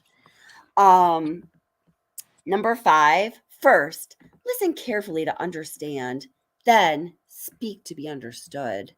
Listen actively, communicate openly and transparently. Number 6, solutions are built upon establishing trust and working relationships between interested and sometimes opposing participants. Moving on to the next paragraph, we have gone through the 6 fundamental principles upon which one of the core values is founded. Well, it doesn't say in conclusion, but I'm saying in conclusion because thank God this is almost over. As with any dispute resolution mechanism, applying these principles is not a panacea. It is, however, preferred over other alternatives available to the town. Applying the Truckee Way requires constant recommitment, effort, and learning. The rewards to date for both the town and community have proven well worth the cost. That's it. So basically, it's a community that instead of progressing with the rest of society has said, hey, exactly, let's keep everything secret. You don't challenge yes, authority. right. And if we tell you, maybe that's why she seemed so mad while she was reading her statement, because according to the community, she needs to shut up and just listen to the sheriff. Maybe that, I mean, possibly, but I mean, yeah, very possibly. But you know what you just said right there. I mean, think about, so we wonder why all of these, you know, kids, these teens were, you know, they're all a bunch of liars, in my opinion. I think a lot of them are covering up some very serious things and they might burn in hell for it, but they're cool with it right now. They have been trained. They have been some emerged and submerged, however you want to look at it, in a community where you know, they don't understand the possibility of, you know, living and expanding and thriving outside of the community, because that is necessarily discouraged and stands in opposition to the Truckee fucky way. Okay, so one thing I want to point out, there is a movie about this community. It's called Hot Fuzz. It's a comedy with Simon Pegg. Okay. But if everybody hasn't watched it, watch it, and you're going to be shocked at their values and their township. Basically, the brief overview is Simon Pegg is a cop who always messes things up. He can't have nobody wants to be his partner. So they stick him in this small village that's really nice and has zero crime. Right. And then he finds out that it's a cultish township, and they take care of everything how they do. Somebody messes up, they kill them, they get rid of them. And he ends up having to fight the whole town. But when you watch the movie, you're going to eerily feel like it's Truckee. Oh, gosh. Wow. Wait. Oh, so it's not okay, wait. It's I was reading it wrong the whole time you were saying it. So it is not based on Truckee. Oh no, it came out many Okay. years ago. Got you. And it's it's British. So if Simon Pegg, you know, it's their type of town, but when you watch it, you're going to go, are we in Truckee right now? Oh my gosh. Oh. It's really, guys, it's really weird. And I don't even know where to start. I mean, there's so many ways that this can be broken down. There's so many, a lot of the core values, and then the, what is it? How do they say? The fundamental principles upon which their last core value is based. And their last core value, guys, that needs to be supported by 6 principles, and not only 6 principles, but 6 principles from the Harvard Negotiation Project, is non-adversarial decision making. And let me read that again, guys. The Truckee Way relies on a consensus seeking decision making process. Okay, I'm assuming all of you have lived on planet Earth most of, if not all, your life, correct? Wait, what planet? Earth? I've never heard of that. I mean, does this sound like a work of fiction? It sounds like that the FBI should have reported this town and how they all are. So this way, because you remember there's countless other places that this occurs with, all of these cults. Like, I'm not going to say Waco is a cult. There is a big, long story behind it, but they put up fences, they put up walls, and they busted in on them. Right. So when you have a community and the sheriff wears many hats, that tells you it's easy to breed corruption if nobody's challenging authority. That's exactly it. And, you know, and that's why there are, in many states, there are laws that prohibit that from happening within a community like New York State that you cannot do. That would be illegal. Right, exactly. And there are good reasons why that is. It's easy to convince somebody to follow a path. Yeah. And it's easy for them to continue to follow the path because they're scared of everybody else. Right. So truthfully, I think the FBI should have said, look, this looks like a bad situation. I've always said that you should only be allowed to have maximum 5 people from the hometown of the department for the police. Everybody else should be brought in from across. They should be sent from police academies. At least, yeah, I from agree with East that. Coast, Yeah. West Coast, all over the place. Yeah. Because you can't leave them unchecked. Right. I agree with that. I mean, yes, absolutely. Yeah. I can think of a million examples. Well, not a million. I can think of several examples as you're saying that right now that I'm aware of in my own community where I used to, yeah, absolutely. Big problems too. And we're not saying that, having a community is bad. No, by no means. There means. are tons of communities that are great. Yeah. But you can't have one where they say, just don't challenge authority. Yeah, and you can't have one where their ideal they must be so insecure about it's the one of their core values that has to be supported by 6 other principles that come from Harvard. I mean, they must know that. I don't know exactly what that means, but that your ideal is consensus decision making. So when they say Harvard, they mean Harvard, the college. Harvard, yes. So we also have problems with that throughout all of history because we know Harvard, Berkeley, and all those places did experimental things that we didn't find out about for 20 to 30 years. Exactly. So this town could be an experimental town just to see what would happen. Yep. Like the drug problem. Yep. Same with MK Ultra. They said it never existed until the file was accidentally found.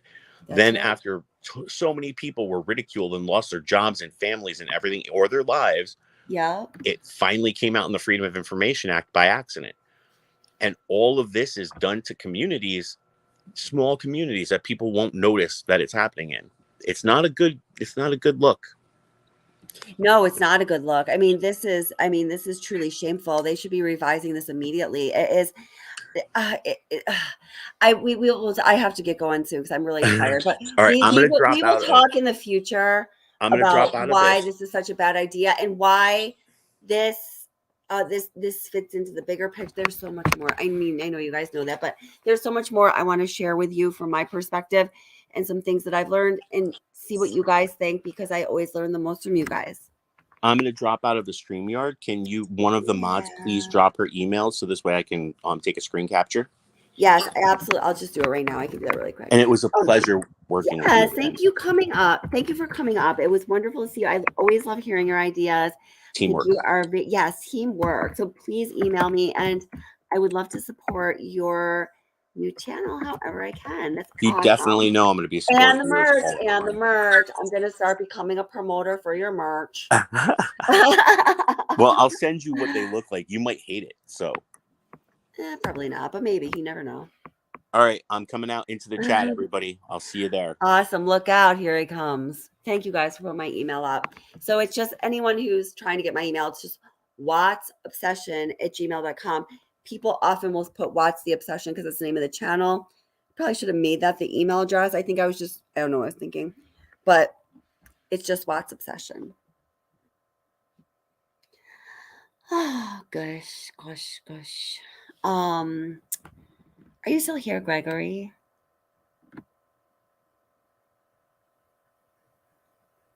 Let's see. John, my buddy. John McSmith says, where did it go? Whoops. What the heck? Okay. Oh, wait, I gotta get that down because it's like a little bit of a weird view. Does that work? Me, I don't like that one really. Yep, that one. Okay, this one. Okay. No, because we're not reading that anymore, really. There, hi. I don't know, but I like the background. I don't know. I'm thinking about this even as it's late. That's why. All right. John says. There's stuff in the middle of I can't even read it. Cops' parents don't. Oh, there we go. Cover up their kids' mistakes. Not that I've ever seen. Just the opposite. Exactly. I think there was a whole lot of I don't know, inbred in it. I don't know what it is. It's just freaking weird. It's weird. This is very weird.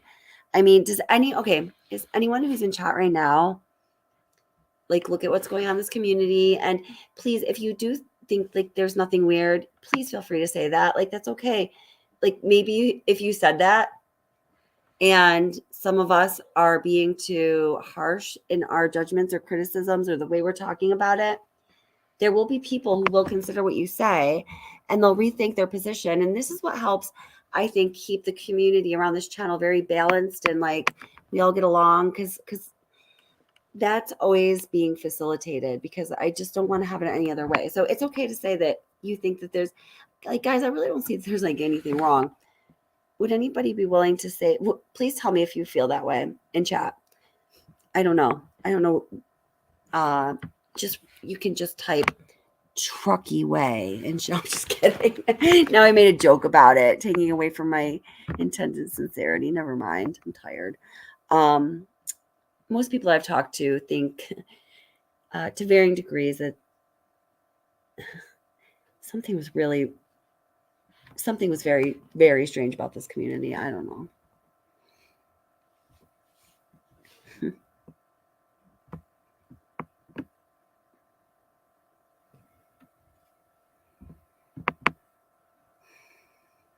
I'm going to go to bed soon. Just reading a couple things. Thank you, Utternut. You're so sweet. Thank you. Luckily, I have tomorrow off and the next day. I have a long weekend. Yay. So Jody is cool. Oh, wait. Oh, I think you're asking a different question, but I want to see what you say anyway. Hi, Jody. Oh, yeah. Hi, Gregory. Okay. I just realized I can get your email on my phone. I want to see what the email is about. Jody is cool. Says, sometimes I think, yes, she just drove into the water, but she was just 16. This was someone's fault. Yeah. Oh, you're so welcome, Esther. Wasn't it relaxing and horrifying? It's weird, right? What do you guys think about the Truckee Way in chat? If you don't mind, just somebody, maybe you've already said, but I've been, told you how this evening has been going. I'm doing other things because I didn't get to make all my material earlier. Thank you for supporting the channel and being awesome and encouraging people to participate, DC. You've been terrific. Thank you so much.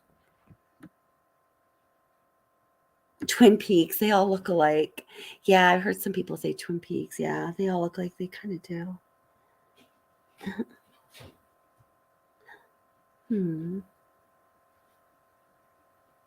Yay, long weekend. Ara's got a long weekend too. Oh, that was Ara. Oh my gosh. I can't. Allegedly he's got a long weekend too. Yay. Oh, allegedly, you're so great. How awesome is he? I love hearing his perspective on things. Very insightful.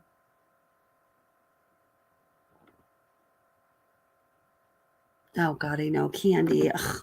Candy says, the Megan lady excused the teens for driving drunk. She said they know the back road. She excused them for every poor behavior they displayed that night. She also excused the parents for every really poor behavior or lack thereof or lack of action that they demonstrated that night. You know what I mean? It was just like, this was not good.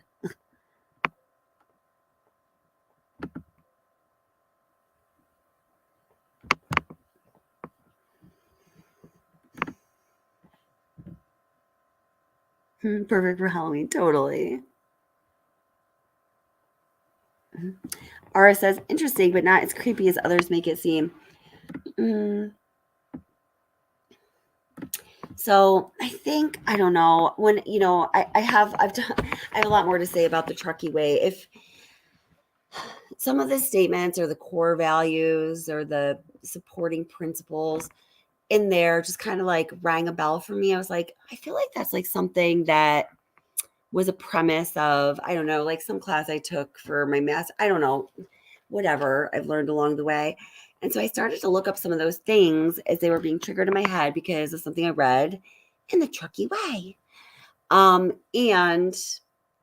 I don't know, I don't have enough time to talk about it, but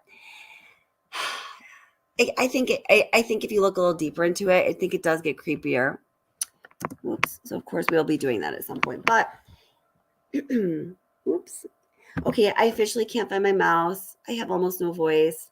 so grateful you guys were here. Happy we could do a live stream. I have so much more, and I know you guys have so much more too.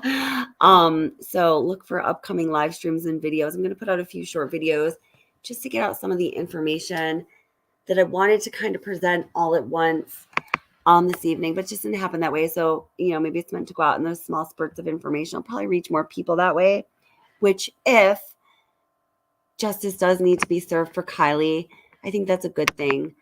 Because I'm starting to notice that, while a lot of us are still maintaining our resolute stand in, the demand for justice, I feel like a lot of people are preferring to follow the sort of like, I don't know, drama gossipy side of things that is distracting everybody. Well, not everybody, a lot of people.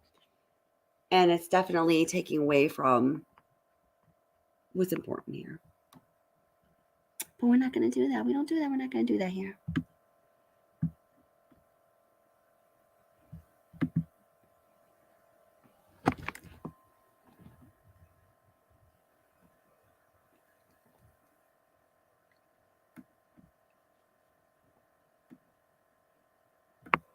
What are you guys emailing back and forth that's disgusting and disrespectful and red flaggy? I've been watching this a little bit in chat. I need to know.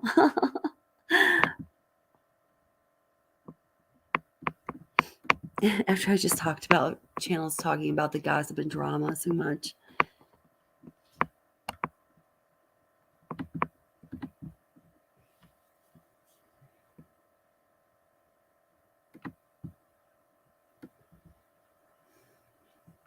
Hi, Kaleidoscope. How are you doing? I think this sounds kind of like accurate but scary. I'm sorry. Kaleidohope. Oh, I love that. That's awesome. Welcome. I'm sorry I pronounced it wrong the first time. I can barely see, but I love your name. Welcome. I'm happy you're here. Says, I feel like it's a way to control the Truckee population. Keep everyone in the dark and prevent them from questioning authority. Yes, it very much sounds like that. And a lot of known leaders, dictators, influencers, keep throwing those names out there. I bet you could label them in a number of different ways, who have been known to do exactly what you're saying, Kaleidohope. Keep everyone in the dark and prevent them from questioning authority. Those known controlling entities, people, do a lot of things that are listed as core values and supporting principles in the Truckee Way. It's weird. It's weird stuff. Oh, I know. Here's the other thing I want to. Oh, thank you, Jeffrey. You guys are awesome. This is the other thing. Thank you so much. You guys are amazing. Thank you all for supporting the channel, for being here and contributing, because that's what makes this channel. And I think you guys are all great. I appreciate all of you. I don't know if I'm even going to have anything to say after I play this little clip here, because I really am losing my voice and my throat hurts pretty badly right now. But we're going to pick up on this tomorrow.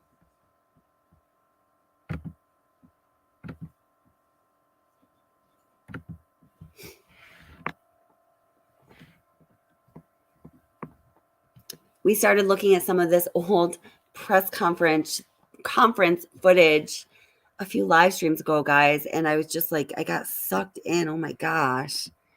And you should too, because looking at it from the perspective that we have right now is like, oh, wow. Crazy.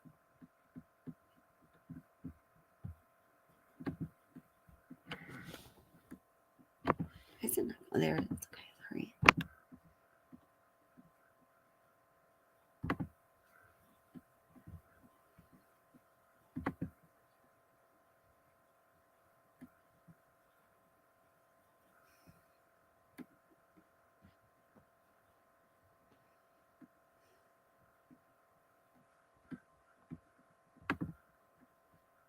What's going on? Okay, well, there it is. Jeez.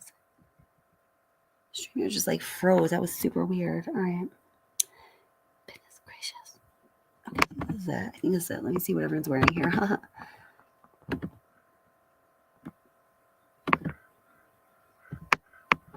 Scroll up. I think that's it. Yeah. Yeah, you may as well go back to the beginning of it. Well, I don't know. Yeah, why not? The place I'm really focusing at is starts right around I guess oh, I just got your email. Awesome, thank you.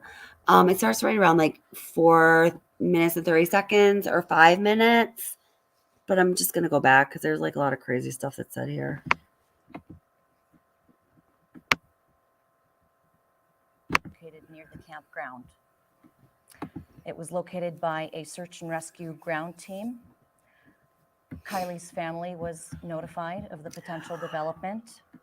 The FBI Did you what or a happened family here? member Wait a live minute. or work at Camp Lejeune in North Carolina between What happened? I have 1953 YouTube and Prime. What's going on here?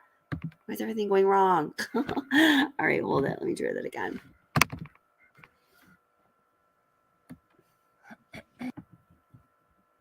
Today we have over 200 search and rescuers, including searchers by air and searchers in the water.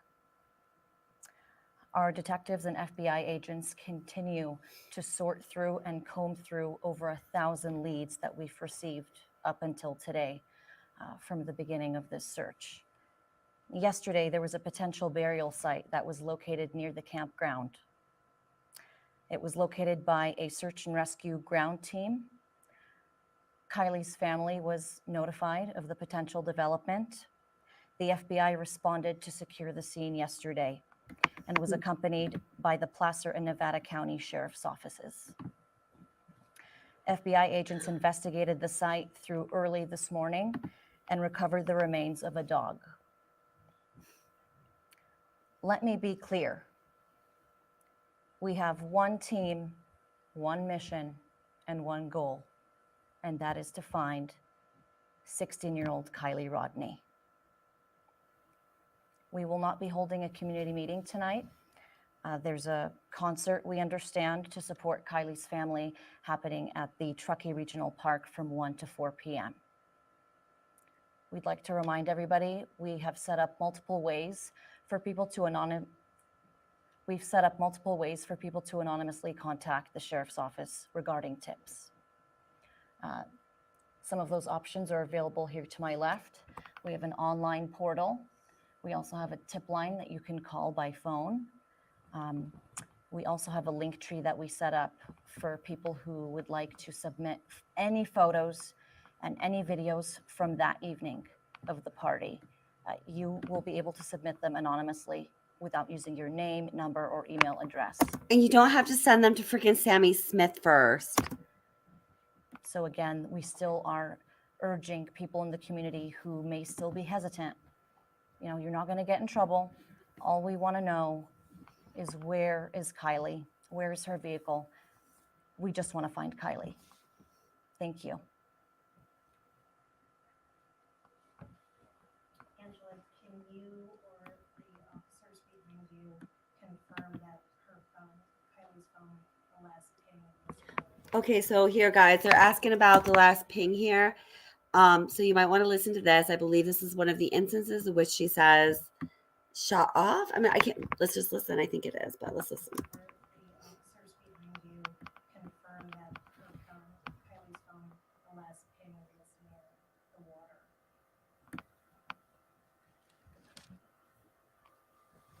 Yeah, the ping for the data points and everything were near the water. It's hard to tell an exact pinpoint or anything like that, but just as much on land as it was on water.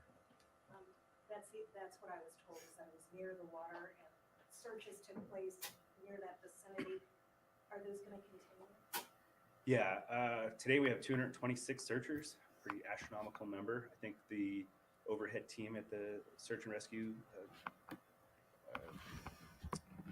they deployed out all 226 members within about an hour. And so that's a pretty big feat on its own. They extensively been planning and prepping overnight so that when people get here, we're ready to roll.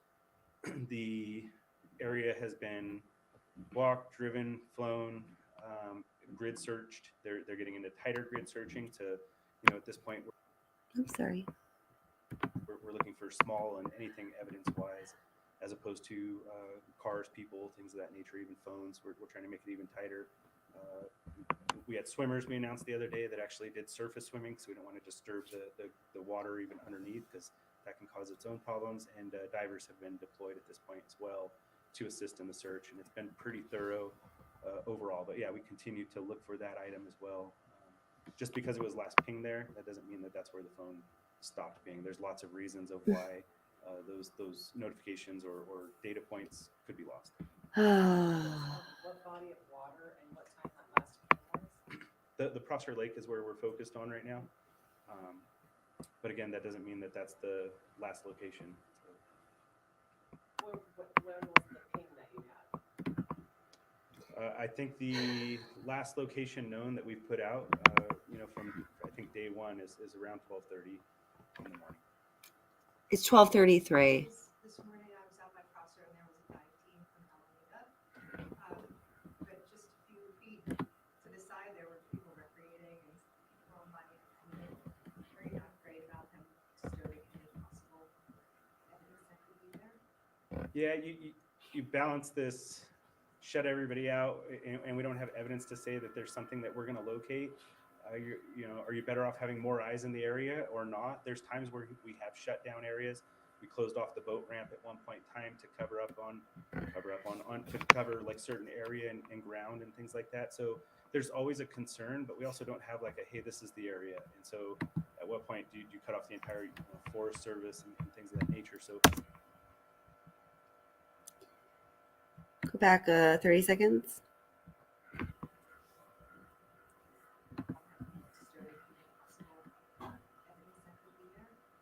yeah, you balance this, shut everybody out, and we don't have evidence to say that there's something that we're going to locate. Are you better off having more eyes in the area or not? There's times where we have shut down areas. We closed off the boat ramp at one point in time to cover like certain area and ground and things like that. So there's always a concern, but we also don't have like a, hey, this is the area. And so at what point do you cut off the entire Forest Service and things of that nature? So I think we've been reasonable with the areas and times we've had to put in stop gaps to prevent people from moving around, but we do that based off of information. More people around gives us information, but they've been recreating throughout that lake since long before, and so it is tough. A diving operation like that is really. You guys didn't catch that? No one caught it? Are you guys paying attention? Because once you start maneuvering the ground, it's like going through mud. So these are tough operations, and there is no right answer. Right, exactly. We Contessa. We all know she went to the water. Blah blah blah blah blah blah. Well, I actually didn't read your whole comment. I was assuming what you were saying because I think it's what I think a lot. No, I don't think no. I agree. I 100% agree with you on that. All right, I'm going to give you guys another chance, okay? Today, swimmers was a precaution so that we could. Everyone listen. Put on your thinking caps and your listening ears. Last location known that we've put out, from I think day one is around 12:30 in the morning. This morning I was out by Prosser and there was a dive team from Alameda. But just it's still coming up, okay? Oops. Are you not afraid about them disturbing any possible? Still coming up. Yeah, you balance this, shut everybody out, and we don't have evidence to say that there's something that we're going to locate. Are you better off having more eyes in the area or not? There's times where we have shut down areas. We closed off. Yes, a wise will. I didn't see that. Yes. To cover like certain area and ground and things like that. So there's always a concern, but we what? Also don't have like a, hey, this is the area. Isn't that really weird, guys?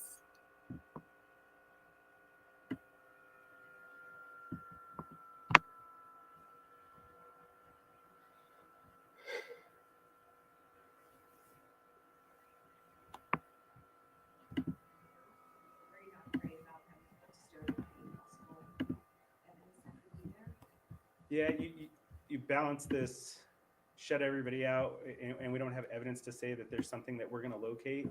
Are you better off having more eyes in the area or not? There's times where we have shut down areas. We closed off the boat ramp at one point in time to cover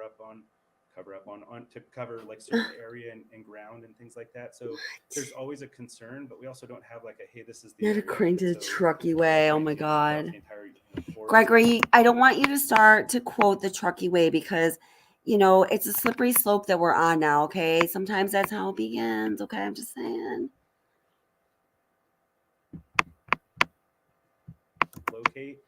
Are you better off having more eyes in the area or not? There's times where we have shut down areas. We closed off the boat ramp at one point in time to cover like certain area and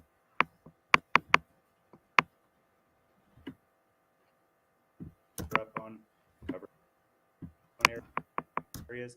We closed off the boat ramp at one point in time to cover like certain area and ground and things like that. So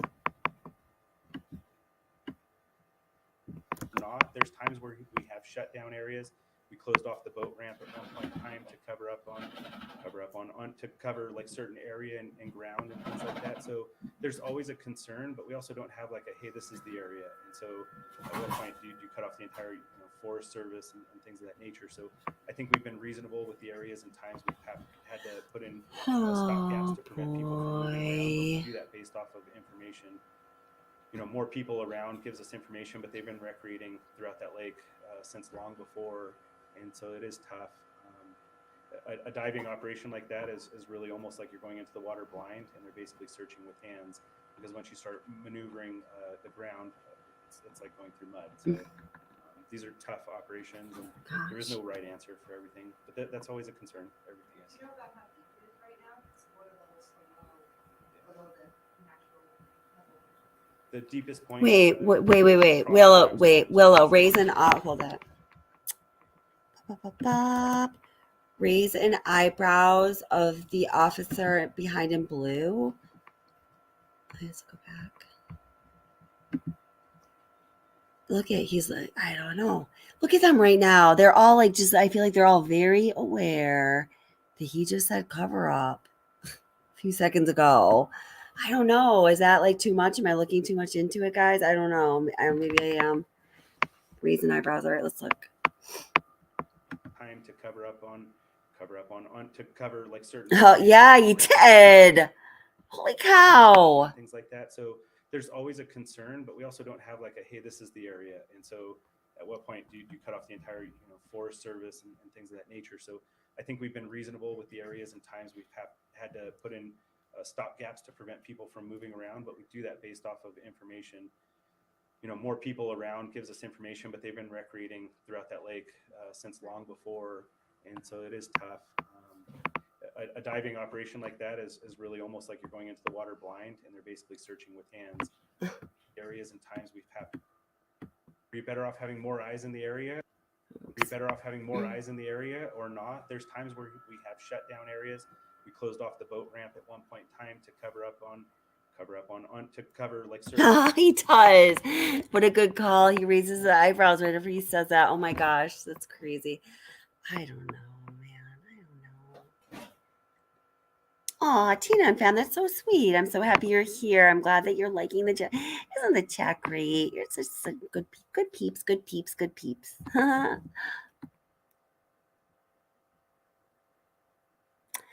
SF has her car on drone footage 3 to 4 days before AWP came. Oops. Oh, jeez. And that's her What? Then why didn't they get her?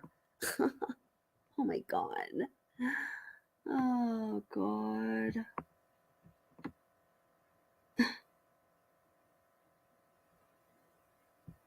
Jeez. Oh, you're so sweet.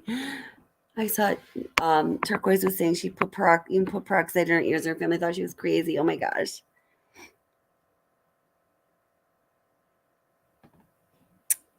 Jeez.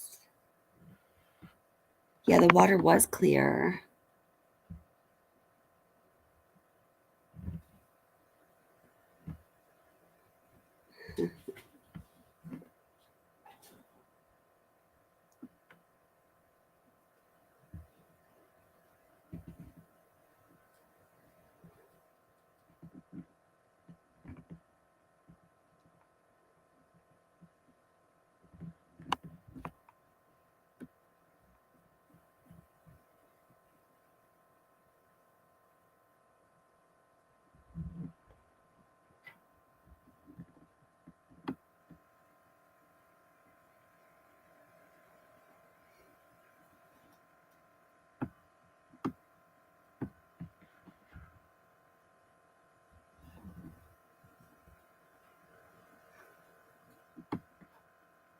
Yeah, allegedly. Why don't they should just be honest and say we have no clue.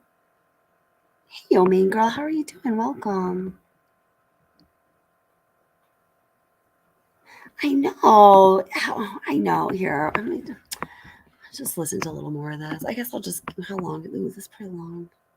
It's only 11 minutes. I'm just gonna play it. I'm just gonna keep playing it from the cover up spot, and yeah, I'm gonna do that. So, okay, guys, I'm getting super tired. I don't have much more that I can possibly say. Thank you guys all so much for being here. You're awesome. I love that you guys always have such a good time in chat, and that they're always productive, and that we can always say that and tell people that like they're good. We're not the scary place. Thank you for like being that, because there's enough scary things and scary places in life. Like this chat really doesn't need to be one of them. And divers have been deployed at this point as well to assist in the search, and it's been pretty thorough overall. But yeah, we continue to look for that item as well. Just because it was last pinged there, that doesn't mean that that's where the phone stopped being. There's lots of reasons of why those notifications or data points could be lost. Could you tell us what body of water and what time that last ping was? The Prosser Lake is where we're focused on right now. But again, that doesn't mean that that's the last location. When was the ping that you had? I think the last location known that we've put out, from I think day one is around 12:30 in the morning. There was this morning. I was out by Prosser and there was a dive team from Alameda, but just a few feet to the side there were people recreating and throwing mud into the hill. Are you not afraid about them disturbing any possible? Yeah, you balance this, shut everybody out, and we don't have evidence to say that there's something that we're going to locate. Are you better off having more eyes in the area or not? There's times where you can have shut down areas. We closed off the boat ramp at one point in time to cover like certain area and ground and things like that. So there's always a concern, but we also don't have like hey, this is the area. And so at what point do you cut off the entire Forest Service and things of that nature? So I think we've been reasonable with the areas and times we've had to put in stop gaps to prevent people from moving around, but we do that based off of the information. More people around gives us information, but they've been recreating throughout that lake since long before, and so it is tough. A diving operation like that is really almost like you're going into the water blind, and they're basically searching with hands, because once you start maneuvering the ground, it's like going through mud. So these are tough operations, and there is no right answer for everything, but that's always a concern.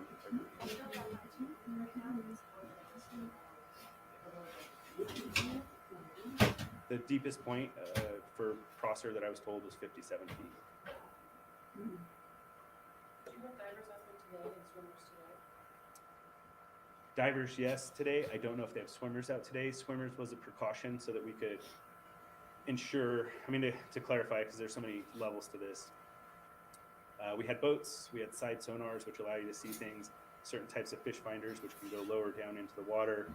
But at that point, we still hadn't touched the ground or anything like that. So swimmers on the surface allowed to use masks and see things without murking up the water, just to cover if there's something you could see. Because once you touch the ground, you could potentially have all that earth come back up over any kind of evidentiary item. So divers were the last case scenario in the attempt, because for the most part, you could go in over and over and over again, but potentially you get one shot at it. So trying to use a phased approach that makes the most sense and gets us to where we want to be. My apologies, I moved the area. How large is that lake? I don't know. It's not a very big lake overall. It's a man-made reservoir, and I believe, as large as it is, I believe we have extremely good coverage on that lake as well. And what's the name of that? There's a lot of teams out there, so I don't know specifically. I know Alameda was mentioned. I don't know which all teams were brought in, simply because they all showing up today, and then some have been added. But I can tell you that numerous agencies from all over California are coming up to assist. 226 searchers is a pretty large number. We're expecting the same tomorrow. Do you expect to go back to the water? Depending. It all depends on coverage, right? We want to use our resources for the best purposes. There's bodies of water that we're also interested in. We've been checking, but we have to have purpose and reason for what we're using our searchers. Are you also calling on the public to help in these land searches and returns? Is it just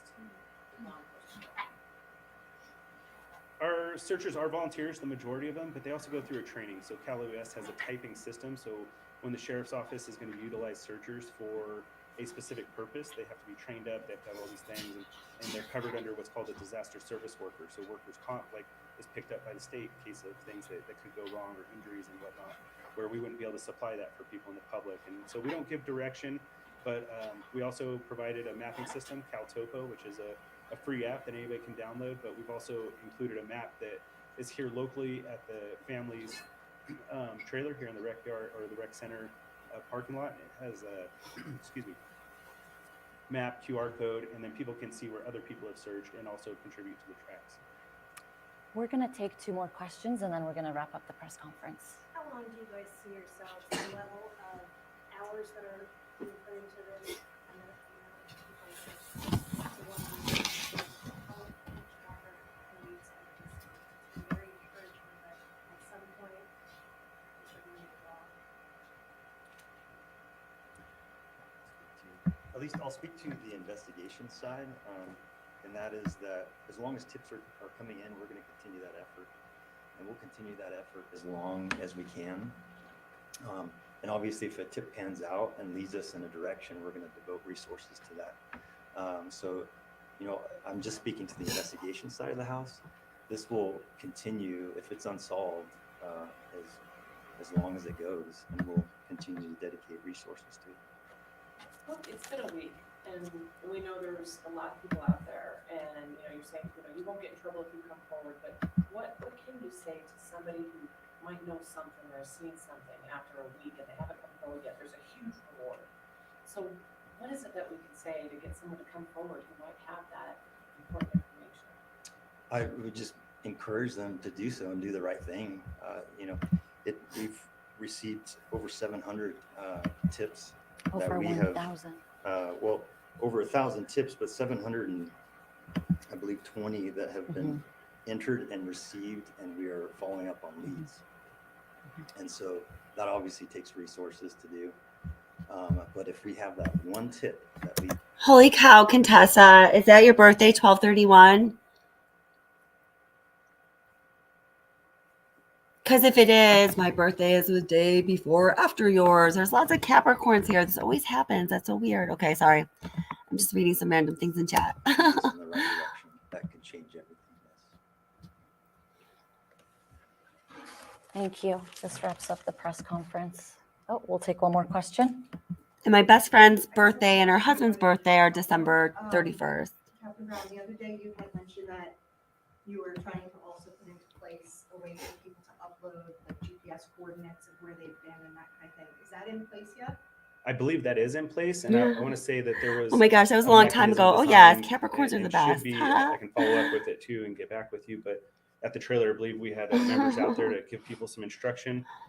There was also a system set up so that we could take the tracks, download them. Sorry, everyone else. I'm sorry. I don't like to be elitist like that, but sometimes the truth is just the truth. It's through the same app. Yeah. So ultimately, somebody who used a GPS unit can save those tracks, and then those can be uploaded at a later time. It doesn't have to be done through like the live tracking that's being utilized. But I've looked at the map. Yes, I'm a Capricorn too. It's a Capricorn club. I think that it's helpful in a big way. But people keep asking. Yeah, I think she is too, Gregory. She seems like Gregory says the female officer is really controlling the narrative. Yeah, and lots of times, and so I hope she's the one that's getting it like the most right. If I had somewhere, I would send teams. I don't want to give my exact birthday for doxy reasons, but yeah, we don't. So we just encourage people that if they see something, a couple of friends have the same birthday as you too. That's crazy.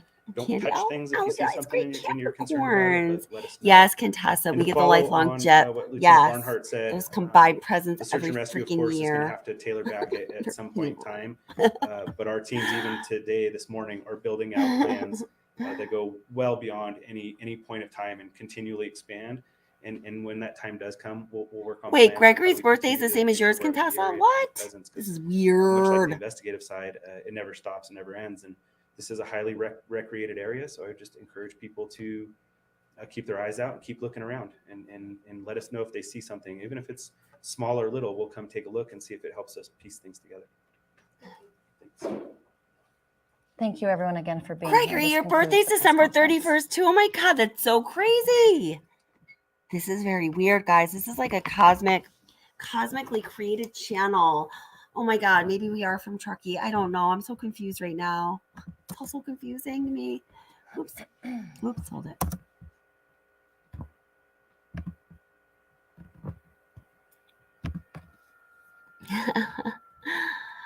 MB Gal says it's weird that they told the family, hey, there's a grave up here and we're digging it up now. We'll let you know if it's her. Isn't that weird? Anyone else? Yes, it is weird. It ended up being a dog. That's freaking really weird and really unprofessional, I believe. I mean, that's just how it seems to me.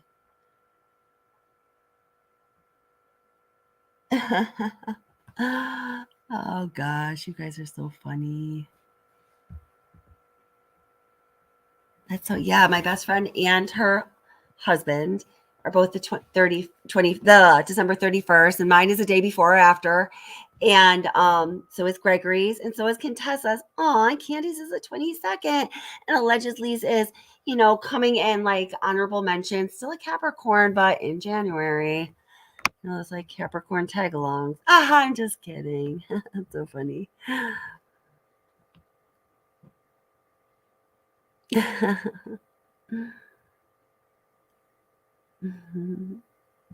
Yeah, Leos are wonderful. I put up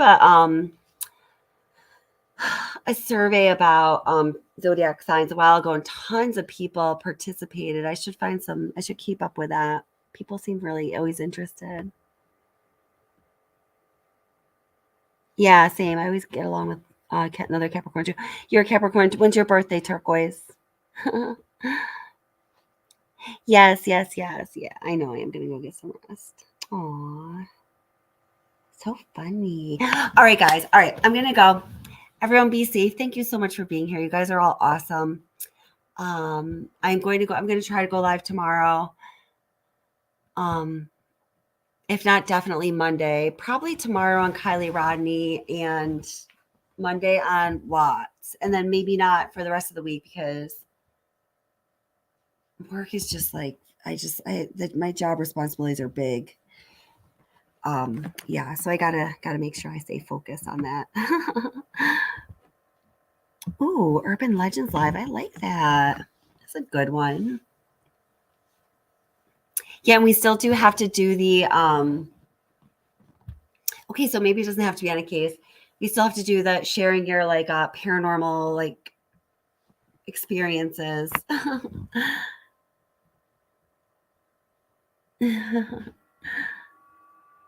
Are you doing an after party?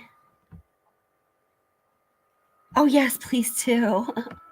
Oh yes. Oh, that's right. Were you talking about that? Yes, please do. Here. Yes. I've been freaking awful, guys. Everyone with my email. I'm so sorry. I know there are people that are mad at me because they told me so. Just please understand. I started a new job, and like I just said, it's a big job. A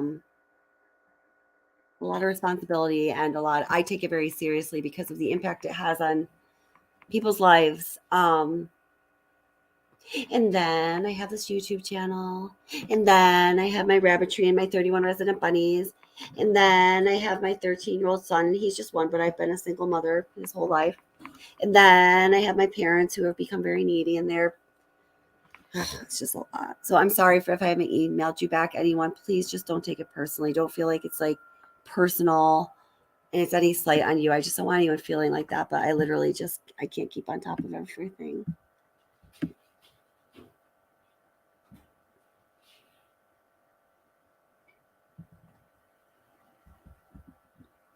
Oh, cool. Oh, yeah. Okay. Us New Yorkers have Pinewood Cemetery, that a story and the movie Urban Legends was based off of. There are a lot of spooky places in New York and in upstate New York, and it's like that spooky place time of year. Allegedly, were you here when I was talking about the Saturday Night Live skit about the apple picking farms in upstate New York? You have to go look it up. It's hilarious. Actually, I think I'm going to go watch it. Oh my God, so funny.